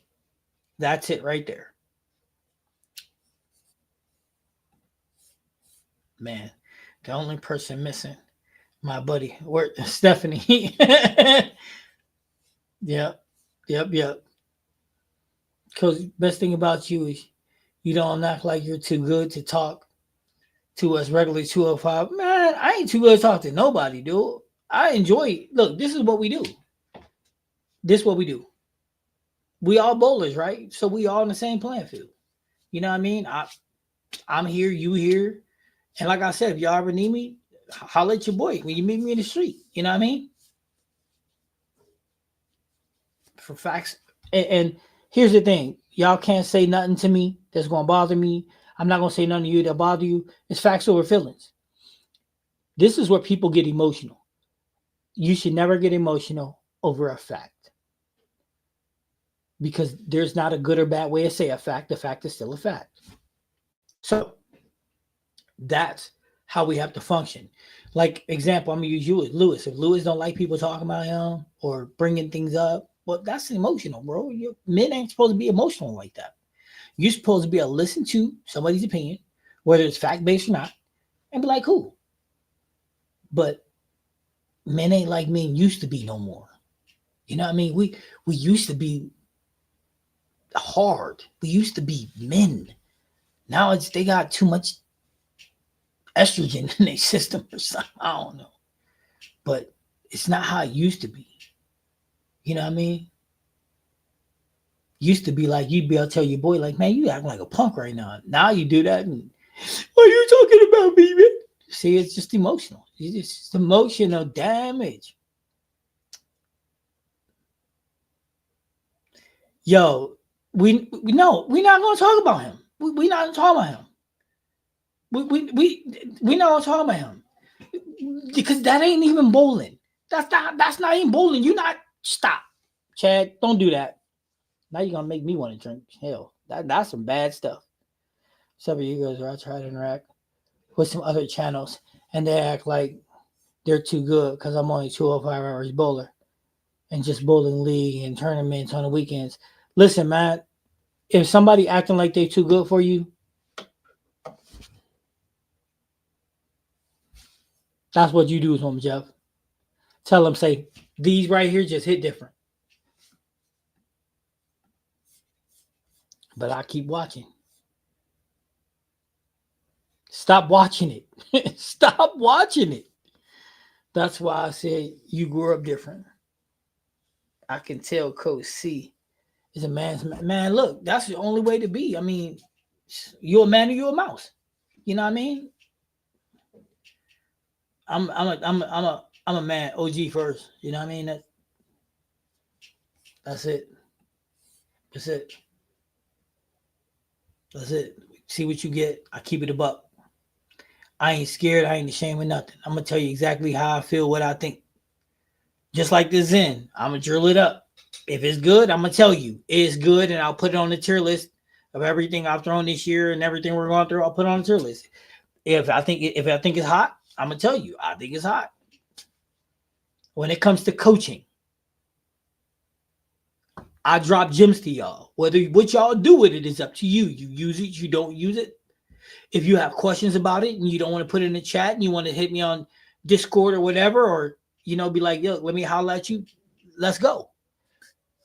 But that's the key, is we got to do what's best for our people. And I try to do what's best for mine. You know what I mean? And I keep y'all updated on what we're doing with the kids and all that stuff, because I do a lot. And I'm going to keep doing a lot because I'm trying to create a legacy of good, and I'm trying to grow the sport of bowling. Well, he was solid. He's kind of falling apart now. He's going to have his tiger bomb. Graham, one more cheap shot. One more cheap shot, man. I'm going to have to jump through the thing like Horace Finker and Shocker. Remember that movie, Shocker, where he jumped through the... Yeah, I'm about to get you. One more question. I've never been at nationals and always wanted to... How do I find people to bowl with? What you mean? You can just come to national with us. We still got one spot available. We're going 18th and 19th of June. Sorry, 18th and 19th of April. Baton Rouge, Louisiana. We still got one spot available if you want to go. Let me know. Graham, be fair. That tiger bomb hit different, bro. It do hit different. But listen, Graham is right, but he's wrong. I'm not falling apart because I have a bunch of duct tape. That duct tape just hit different.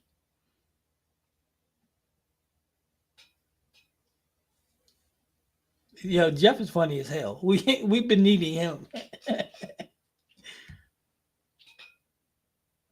I'm funny and kind of crippled up. Gonna have to that tiger bomb. Yo, that tiger bomb worked. Tiger bomb worked. But you hear that though, Graham? I ain't falling apart. I got duct tape, cuz.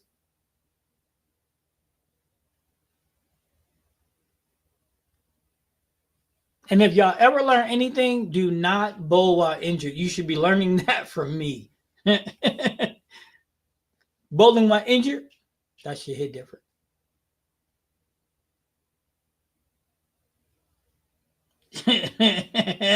Not the duct tape.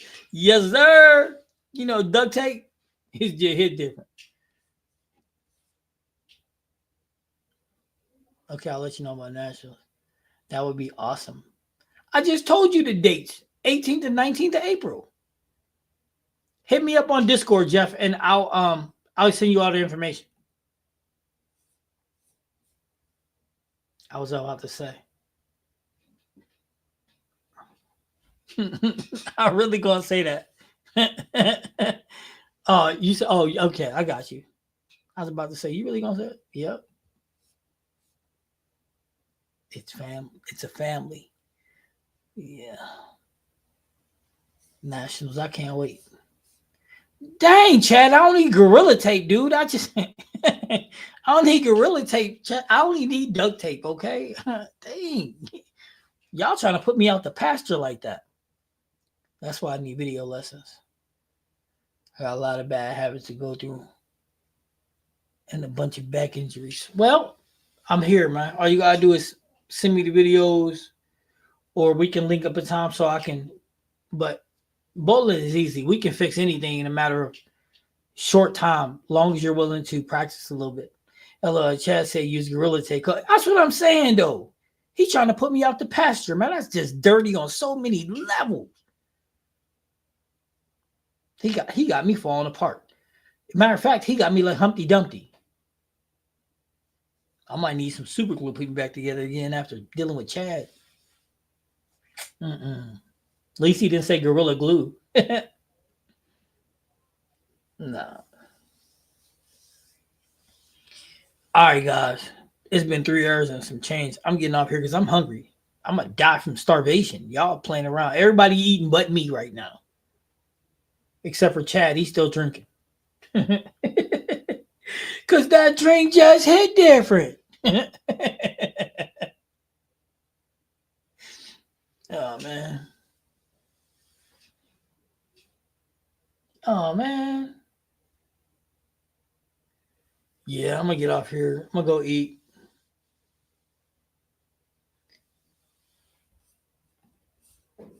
Take a shot for me, Chad. Yeah, take one for me, too. You know what?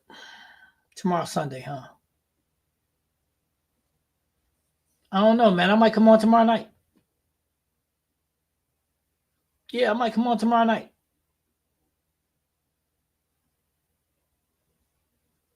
So turn your notifications on because I might come on tomorrow night. It won't be for 4 hours, but I mean, we ain't got no football, so what else we gonna do? We might as well come on and chop it up. Why? Because that shit just hits different. All right, guys. Either till tomorrow or the next day, but I'm probably gonna come on tomorrow night, man. It'll give me some time to reflect about today's bowling. Yeah, Jeff, make sure you turn on your notification because you and Graham, y'all are some funny dudes. And Chad just trying to put me out the pasture. Unbelievable, Chad. Unbelievable. Well, some pretty fun laughs. All right, to tomorrow, everybody. Later, guys.